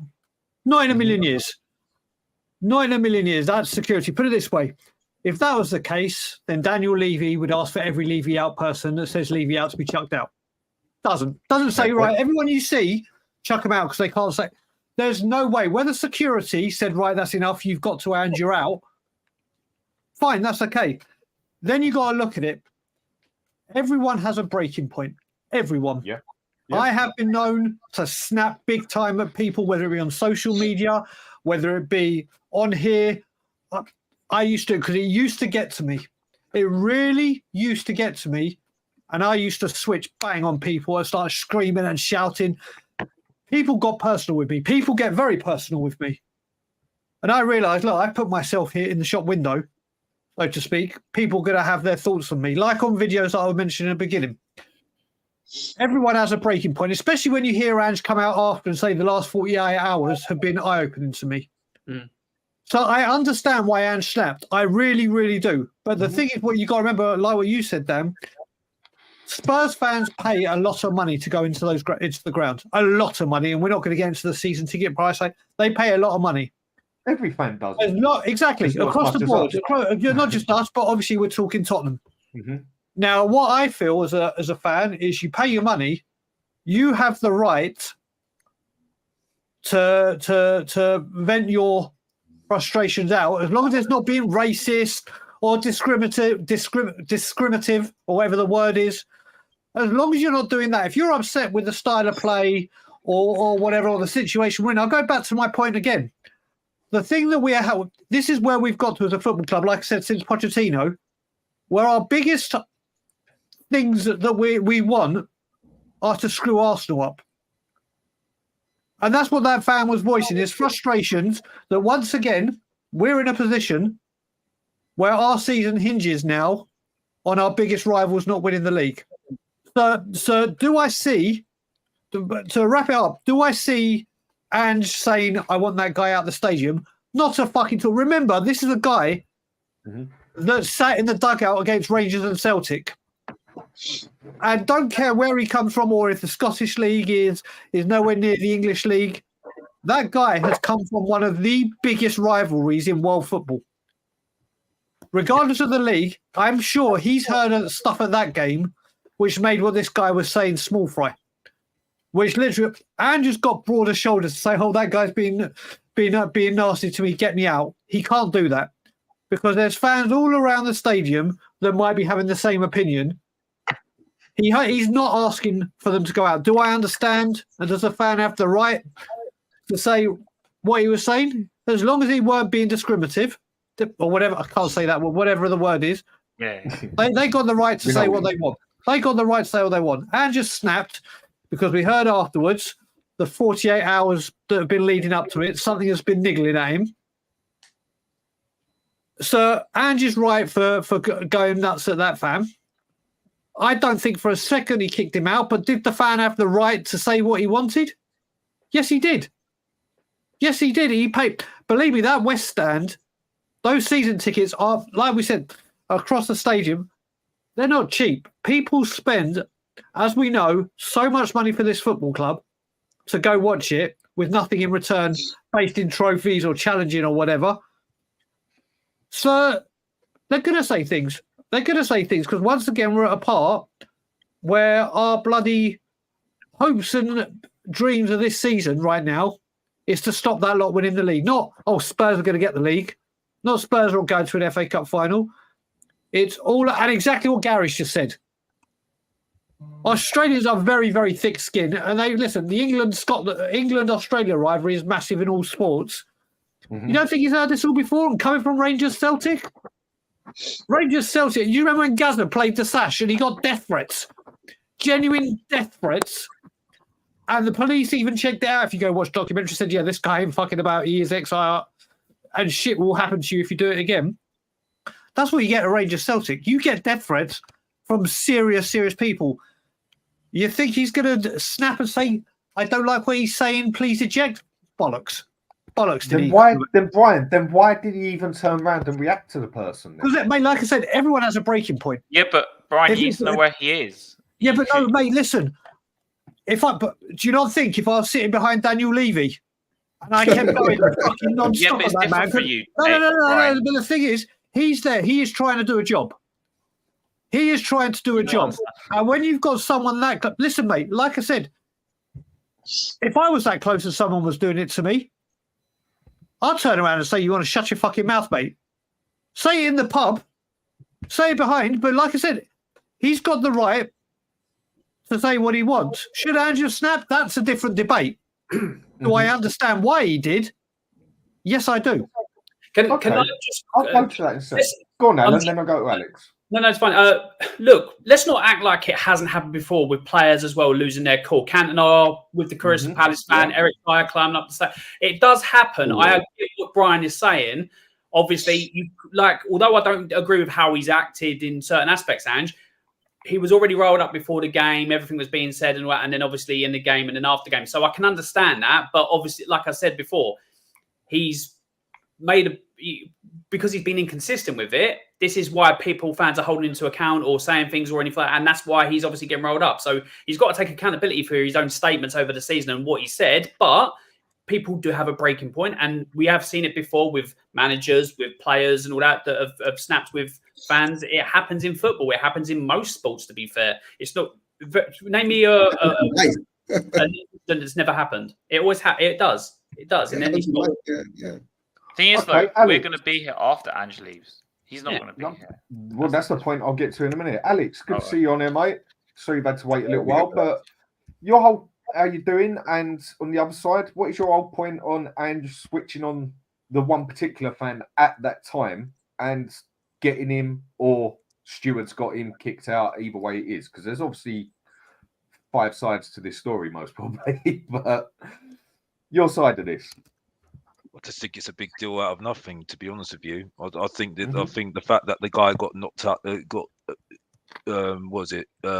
fired at the stadium was an absolute joke. The fact that I think everyone's just getting a bit sensitive about the situation, as far as I'm concerned. Do you know what I mean? There's more important things to worry about. And I'm sorry, I'm getting fed up of talking about this guy now. To be honest with you, I'm actually getting fed up now. Yeah, I mean, like the Spurs fans are the only ones that to make me feel so fed up of one guy now that I'm so. Well, it was a positive show at first. Well, it doesn't matter, bro, because Mr. Box Office just turned up, and he's only going to be here for 5 minutes because I need to bench. But my point is, I just don't see the point. I know you're joking, Dan, and big up Brian, by the way. Big up, Alex, brother. We need to keep missing to catch up with you. Sorry, brother. No, it's fine, boy. Don't worry, boy. But the point is, I just don't see what the big deal is at the moment. I really don't. I mean, Ange didn't kick off. He didn't kick off because of that fan, and he didn't kick off the last 48 hours. He's been gagging to say something. He's been gagging to say something for a long time. I'm sorry, he's just been holding it in, and he just as soon as that fan said something, he just clicked. He just clicked after that. That was it. So I'm sorry, I'm not listening to this thing, and that's it for me. And I just think at the moment, I'm sticking to what I say. I'm sorry, Dan, I may be going off subject, but I'm going to say it straight away. I don't think he's a good tactical guy. I'm sorry. Yeah, he only found out now that Van der Ven is a play on the left. Yeah. He only found out now that the zonal marking don't work. Yeah, he's only just found that out now. You know what I mean? Yeah. He's only just found out that Dragerson is a good defender after his catastrophe against Fulham. He's only just found that out now. He's only just found out that Naderson couldn't play on the left. I'm sorry. I don't think he's a good tactical, because he's had one game a week. Right? Didn't have any youngsters. So he's had lots of time on that training ground, and no one's improved. And I don't care what anybody says from last season. No one's improved. And don't talk to me about Poro, because he can do more. He can do more.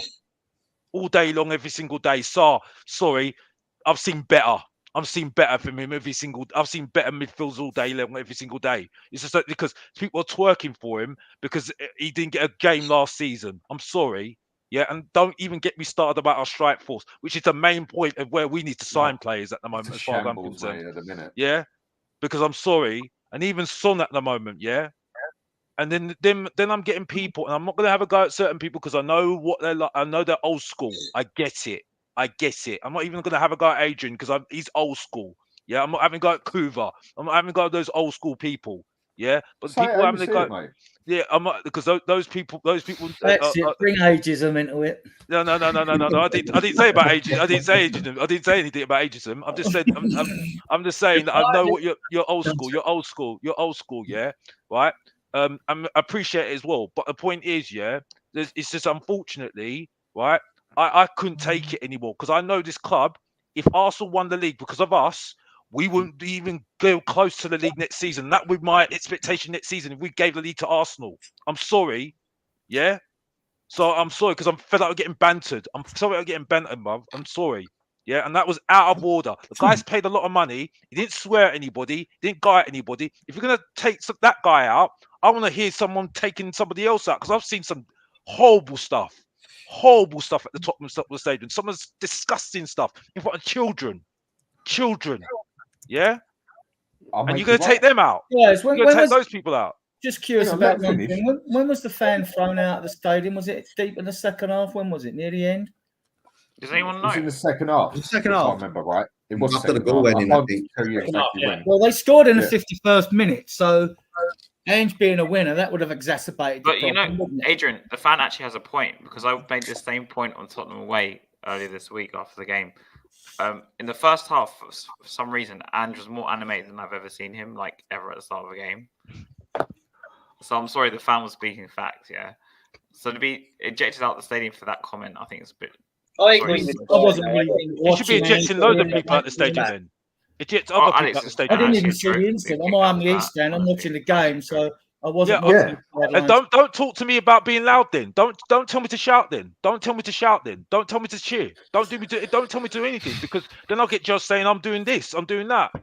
So again, it's a dictatorship the way it's going at the moment. I'm North like, Korea, what? Wait, I don't want to. I'm trying to be diplomatic because I don't want to go there because we're not going to be political here. But my point is, yeah, it's like I'm just saying that I'm not here. I'm sorry, I'm not here for that. You know what I mean? I'm here to watch my football, which I saw some good football from Man City. Yeah, we did play not that badly. I'm not saying that we didn't play that badly, right? On the off, no pressure on us, by the way, again.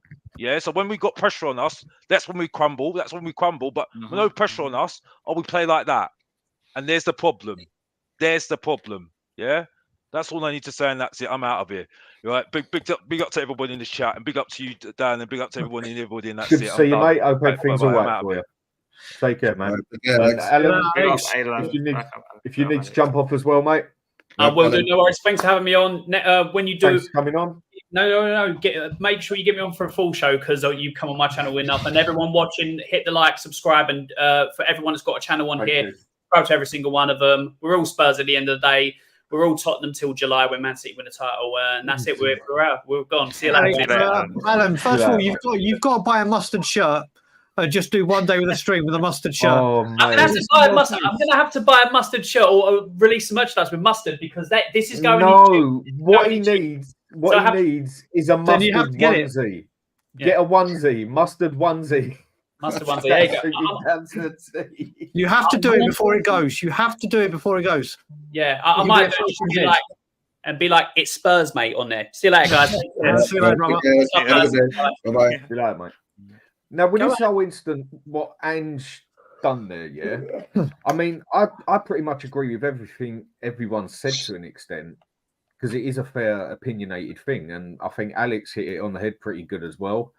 Yeah. My attitude with it is, like I said, I can totally get it, but if my manager is that bothered about that one man behind him that is breaking him, then what is he going to do on a Champions League final if he's got someone of the opposite fan base behind him screaming about what he wants to do to Ange's wife or kids?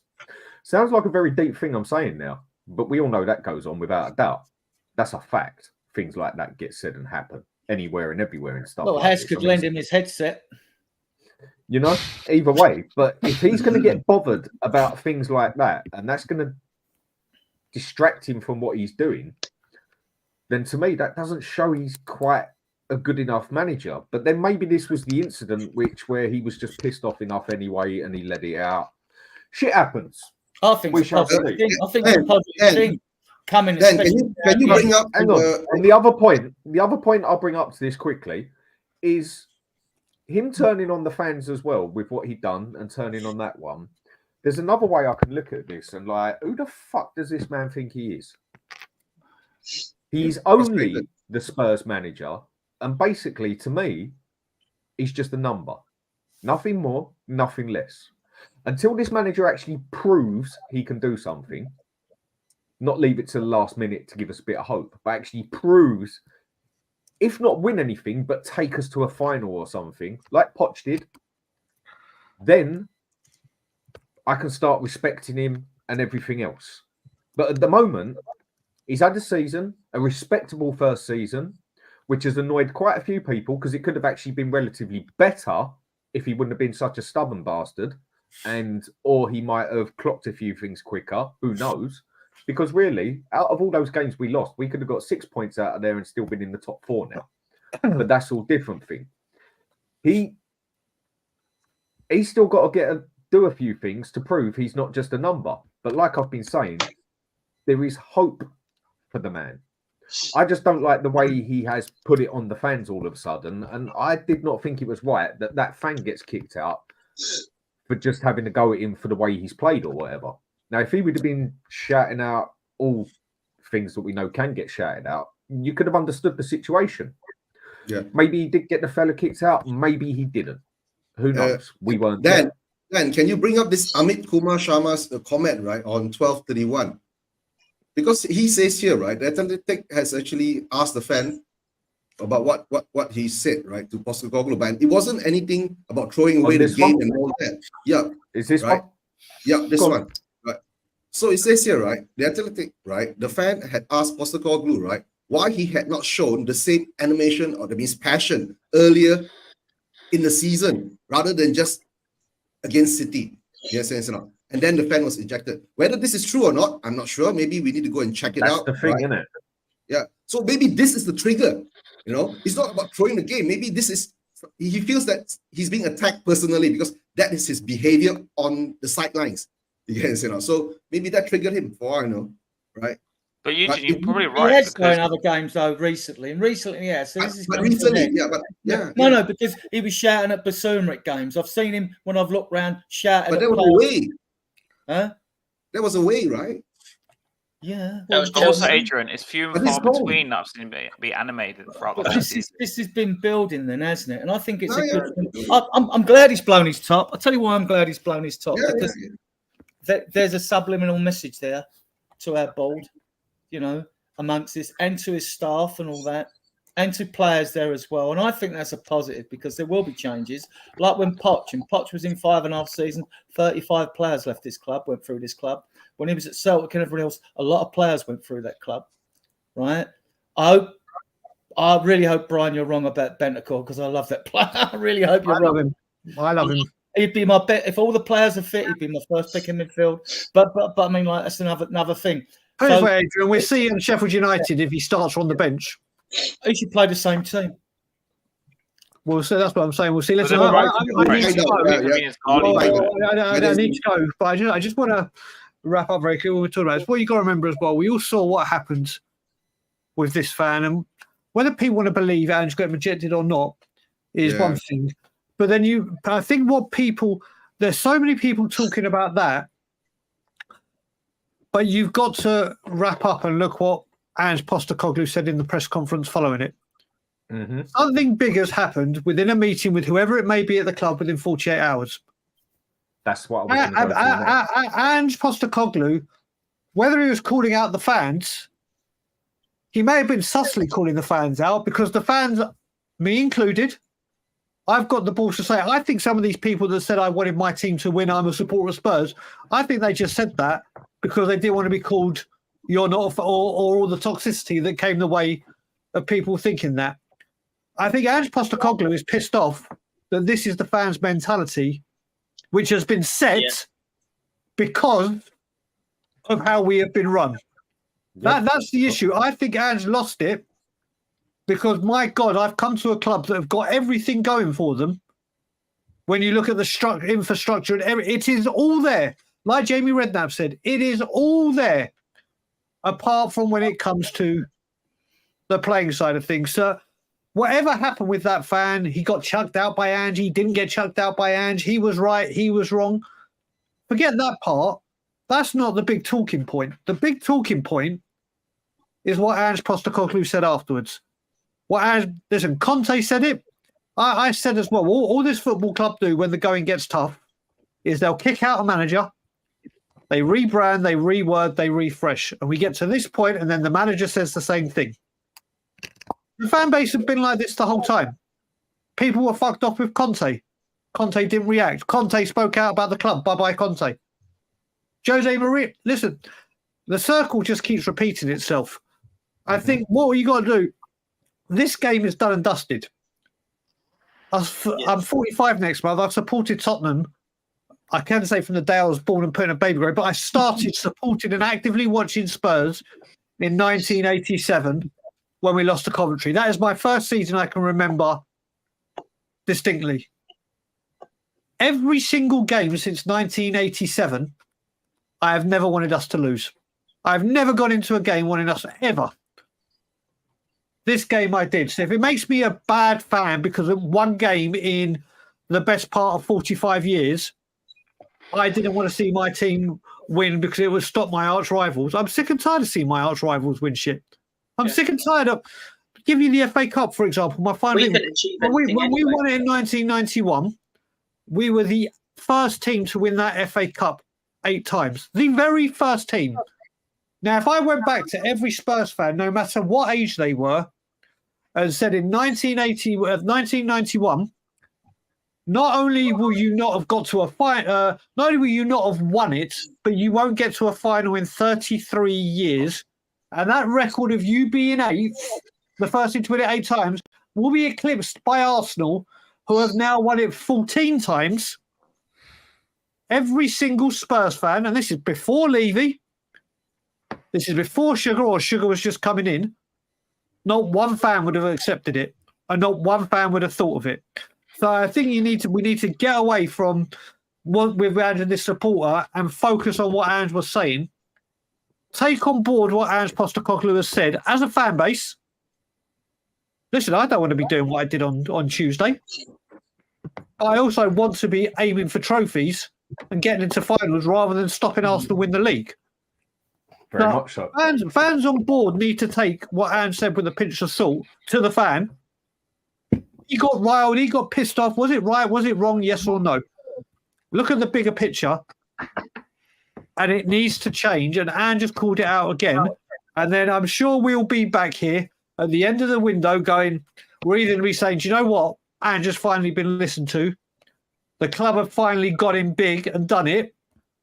Or we'll be sitting here saying the same thing again. Once again, boy who cried wolf, it was blah, blah, blah, blah, blah. And didn't happen. Where have I got my money on? Unfortunately, I've got it on boy who cried wolf because I've seen it too many times. But if it is different, I will be the first person to come on every single channel and say, do you know what? Finally, this club have backed the manager. Finally, they've actually put their money where their mouth is. Because you have to... Listen, I will criticise... I will blame Daniel Levy for anything I can. But I won't put blame on him for things that I can't blame him on. And if he does not back the manager this time, then this fan base needs to say, right, we've once again done it, but we haven't. So it's all up in the air. So as I said, I've got to go. But listen, the Ange, did he get a fan? See, this is where we've got as a football club now. Our biggest talking points are, did Ange Postecoglou get that guy chucked out? What football club in world football did it become a big thing? A fan got ejected and did the manager ask him to leave? No other football club in world football. Because there aren't many that have had to sit there and say that we need to lose the game to stop them winning the league. Well, but either or, but this has become such big news, and it's dominating more. It's questions. It's questions. But Dan, it's got more coverage and people talking about it than what Ange said in the press conference. And what Ange said in the press conference needs to be listened to by the board, needs to be listened to by the fans, and we move on. The season's over. The season's done. Yeah, we're 5th or 6th. We're in Europe. Is that progression? Yes. Have we crawled over the line rather than sprinting? Yes. Yes. Has the manager made a couple of what we see as problems? Yes. If Ange had the players, if Destiny had been fit, would we be having this issue? Would we have lost those games? Never know. But we'll have to see. But listen, I'll let you go. I'll let you go. I'm going to go. Dan, once again, thanks for having me. I hope everyone in the chat has a nice day. I'll take care in a minute anyway. Take care, Brian. See you later. Brian. Right, take care. Bye-bye. Take care of yourself, mate. Well, I think he makes a solid point there with it and all. It is a shame, but it's just when something different happens, you talk about it a lot. But on the point, Ange did also talk about the fact that there's something deeper inside, outside the club and everything. And in the past 48 hours, he seems to have learned it. And I think that's what I mentioned at the start, where you spoke about it as well, Adrian, with it just being a bit encrypting sort of thing of like, what was he actually getting at?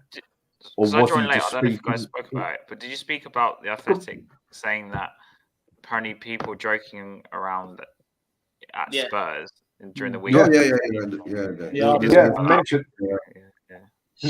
that about him getting up with his staff and that being like that. That is what you don't want your staff to be like that. Having the fans be like that is one thing, yeah. But then he doesn't pick his own staff as such, does he? He never has. That's what we spoke about earlier. From what we've seen, so they should be grateful then, shouldn't they, and show some loyalty? Yeah. But if they weren't picked genuinely by him, they're going to have more of the loyalty to the man who picked them, which was probably Levy. Also, do you think it's to do with that article saying that, and I know Stel brought it up earlier this week again, that if we make top four, it's a different summer. If we don't make top four, it's another. Oh, James said a very good thing yesterday when we did our show, right? Then did he say something like maybe Ange is so pissed off because he's already had his meeting with Levy, and Levy says that, bro, you only got £5 to make summer signings this season. That was what I said to you in the aspect of I said to you, like, do you think at half time he got walked off and told like, yeah, you're only going to have £5 million to spend this year? We spoke about that yesterday. These things, right? They're conversations and stories like that. I don't believe that for 1 minute, because if you look, and the proof is in, if you look at our spending since the stadium opens, over 600 million. If it's over 5 years, we spent 120 million a year on players, right? The last report, we've turned over 649 million our best year. Next year will be lower unless we make player sales, because we didn't have Europe in this year, right? So you can base the minimum we're going to spend. We've got 120 mil to spend, probably a little bit more because we had our best revenue streams, right? And that goes a long way. Fans seem to think that, like, oh, if you go out and buy £260 million players, your money's gone. It doesn't work like that, does it? I mean, like, it's down payments, and fees, transfer fees are structured over 5 years. So, like, if you kept 40 million back for January and you had 80 million, in theory, you could put 16 million down payments on 5 players that were worth 50, 60, 70 mil, whatever you want. To me, it's not the money. I just want good recruitment, and then I don't care how much the player costs. If he's a cheaper player, you'll get people sneer, say, oh, he's cheap and all that. But first of all, let's find out whoever we bring in, do all the stats, watch all the videos, see if they're any good, and then do a critique. You know what I mean? That is one thing, Adrian, that a few people do need to learn on, is that just because the player was cheaper doesn't mean he's actually worse. I mean, we've failed better in the transfer market. We've improved. We know the structure of the club's been improved in areas from the academy. There is certain players you go for turnover's been because you know they are quality, and you're going to have to pay excess money. And Dombele was 60 million. Dele Alli was like what, 5 million? Yeah. Well, there you go. You had Dombele, Lo Celso, Davinson Sanchez, and Richarlison, 200 million, right? If they're on 5 years contracts at 10 million each, that's another 200 million. That's 400 million. It's not just the price of the transfer. You have to take the wages into consideration. The wages. And all they that. affect how much you can score. And I heard something, right? We are like owing in players transfer fees and all that, 300 over million, right? So that's why I keep saying we don't have money to spend this season. I've been saying we don't have money to spend. Right. No, it works. Yeah, stop there, Adrian. I mean, I want to make a point on what I've just been reading here from this fella Chris D. You have a diamond as a manager, reshape the squad, and is a killer when it comes to winning mentality. Next season, everyone will see after he clears the snakes within. Okay, mate, you've made a fair opinion there. Nothing more, nothing less. You have not given me one hardcore fact there because I haven't seen it with my own eyes yet. Believe me or not, I'm not blind. And I don't think anyone else has seen it yet. We've only actually just seen that the manager's actually got the mentality to adapt to the Premiership. And that only took 37 games. But in what you're saying there, with what he has done in the past couple of games, it has given me positive to him for next season. And hopefully, if you are right on what you're saying here, he goes through with all of this. And then the man will definitely have done a lot more to get respect off me. And let's see where he takes it from there. I have not said once that this man needs to go now. And I don't think anyone else on here has either. No. But there is definitely room for improvement. And really, to fix things, you've got to see the problem. And if you don't see the problem, you can't fix the problems.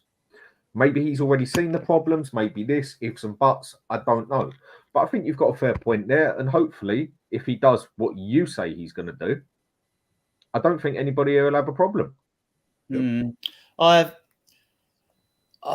concerns are the Premier League and the transfer window.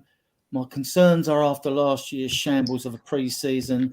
My concerns are whether the recruitment team have already got deals ready to be signed off. And the reason I say this is because although the season ends on Sunday, the Euros start on the 14th of June, right? And the transfer window opens on the 14th of June. So if you want a European player, you need to have done your groundwork now, right? And get them in early and try and get them signed before they go off to the Euros, right? Also, how the hell do we get in a situation with the Premier League? It's an 11-week window to September the 1st. How do we get in a situation where the league finishes this Sunday, and the transfer window isn't open? And my other concern is after last year's pre-season shambles, I like my team back at my training ground a month before the season starts. So I don't mind getting all the early games over and done with. I don't know that I'm hoping. I think the structure is better this year. I think we've got Australia, Korea, and Japan, and then we come back early. I hope so. You know, I don't know what the situation with players' holidays are this year because of the Euros. I don't know what situation. We've got a post-season friendly, haven't we? I think like 3 days. That guy and Bayern game in August. I'm not going to that one, right? That would just be like they'll give players who need a bit of leg time and all that. We don't have a situation last year. All right, Sonny was away, but he come back from a competition, so he didn't have a proper pre-season. But there are other players, when you bring him late, don't get a proper pre-season. We've got to do our business early. Ange has always had it when he's been at Celtic and all. The business has got to be done early. I'm not against, as some fans are, we're going to finish Sunday, then we're going to play Newcastle and Australia. I don't care about that. That's early. Get it out of the way. Get them 3 games if we're going to play for it. Get them out of the way while our recruitment team should have been working. I mean, otherwise, the only point. Adrian, I think the last Asian game, right, is in July 27. They're playing in Tokyo. They're playing a Japanese team. I think is it Visa Kobe or something like that, or one of Ange's. Is it really that late? Yeah, July 27. I saw that because you know why I remember? Because that's my birthday. You get what I'm saying? Fair enough. Although the transfer window closes on September the 1st, the reason it closes then, we tried closing it before the season starts. And we're disadvantaged because the European transfer window carries on. We know the Turkish and the Saudi League are open a little bit longer still from us. Okay, right. But I'm getting a bit of stick now because I've been on there for nearly 3 hours. When I did say to my wife, it'll probably only be an hour, and it always seems to. That's the thing with football, isn't it? You can speak about one thing and then speak bollocks for the next 3-4 hours. That's why it's all. Do you know what? That's why it's easy. This is why I find in life, especially in English sort of life, but in life around me, that men just find it so much easier to make friends than women do, or to just talk to people in random. I mean, most women don't even like women, from what I notice. I can't say all, but most of them don't. Yeah, most. I can only go by what I meet. Yeah, and it's so easy for a man to sit there on a train or in the pub, bump into someone and just randomly talk about football, and then you've left universal language. You've left your mate out the back for 30 minutes, where you were just bringing the beers. That's literally what happens to me on Tuesday. Anyway. and you're like, oh shit, I've got my mate with me, or my wife's out there, or whatever. Whereas two women are standing there and they sort of just look at each other and just sort of like, the most they might start talking about is, yeah, I like your bit of number 7 or whatever you got, and one called it the other a see you next Tuesday as the other walks off or whatever. But I just find men, you know what, when men got a problem, men are just simple. Women are just, they don't even understand themselves most of the time. The point I'm trying to get at is just football can just divert you here, there, and everywhere. Yeah. But it's purely opinionated. Same as what I just said was fact. It's the rest of it is opinionated. But anyway, right, Rob, where do we find you? Where are you going? Where do people find you? Lily White Lane, all types of Spurs content if you want to check it out. But yeah, cheers for having us on, Dan. Really enjoyed the stream. Always a pleasure. Big up Adrian, Eugene, and everyone in the chat, and other people who came in, such as Alan, Mr. Box Office, and Brian. And yeah, up the Spurs. Ian, if you need me out, cheers for having me on. No problem. Has? Yeah, first of all, thanks Harry on again. Sending me a link quite late. I didn't expect to come on. And also big up to everyone else on the panel. You can find me at Hotspur TV. I do match reactions and I'm trying to do pre-recorded content. And obviously tomorrow, please tune in to Spurs Kings TV. It's the last preview show of the season at 7 p.m. So please go watch me, TJ, and Harry argue for another 3 hours. Guys, that's a good one, right? yeah. One thing, for those who've got Spurs play, the under-21s are in a final tonight at Fulham. Yeah. Okay. All right, Eugene? Guys, of course, I'm from Spurs Vision TV, right? I'm also double streaming out from my stream now. That's why you get some of the streams coming from some of my guests on my show coming into the chats, right? Don't forget, right? Give me a subscribe. The HotspurHood, right? Hotspur TV, and of course, Spurs Kings and Lily White Lane. Don't forget who else came in earlier? Alan. Time Added On, and Mr. Box Office, especially, right? Mr. Box Office, right? Guys, Spurs Vision TV, I might throw out a video tomorrow on my honest opinion based on what's all this been going on. But to tell the truth, I don't feel like talking about it because I want this to be over because there are too many fans calling out other fans for no other reason. And it's getting a bit... Well, Eugene, me and Still both went to arguments with fans at the stadium, if you really want to know. I know, yeah. But that's you are in the stadium, in a sense, but this is going on. And, it's not worth it, right? But guys, don't forget, Adrian's got we call it his Facebook group, right? Yeah. Adrian's Facebook group. Right, and Adrian? Yeah, I'm on Twitter at Adrian and my Spurs group, Spurs Diehards, TDID, Facebook. Yeah. So, okay, brilliant. So thanks for everyone for coming on. And I don't ask very often, but if the fan base on the side, the crowd, whatever you want me to relate to it, could give me a like and subscribe, it'd be appreciated. I'm nearly at 3K, and that is one I'm really trying to get to. I'm also on Facebook and X, whatever they fucking want to call it now. Twitter, X. Yeah, X-Twitter, X-Twit, whatever they want to call the bloody thing, yeah. X marks the spot. Yeah. You know what I mean? I'll stick a shovel in it as well. And, I think I already dug something with a shovel about 15 minutes ago when I come off of it. I'll probably get smacked with it. But to the point of, I am also on X as well. So if people give us a like and subscribe, it's appreciated. Everyone, thank you coming on. And have a good evening. Come on, Spurs.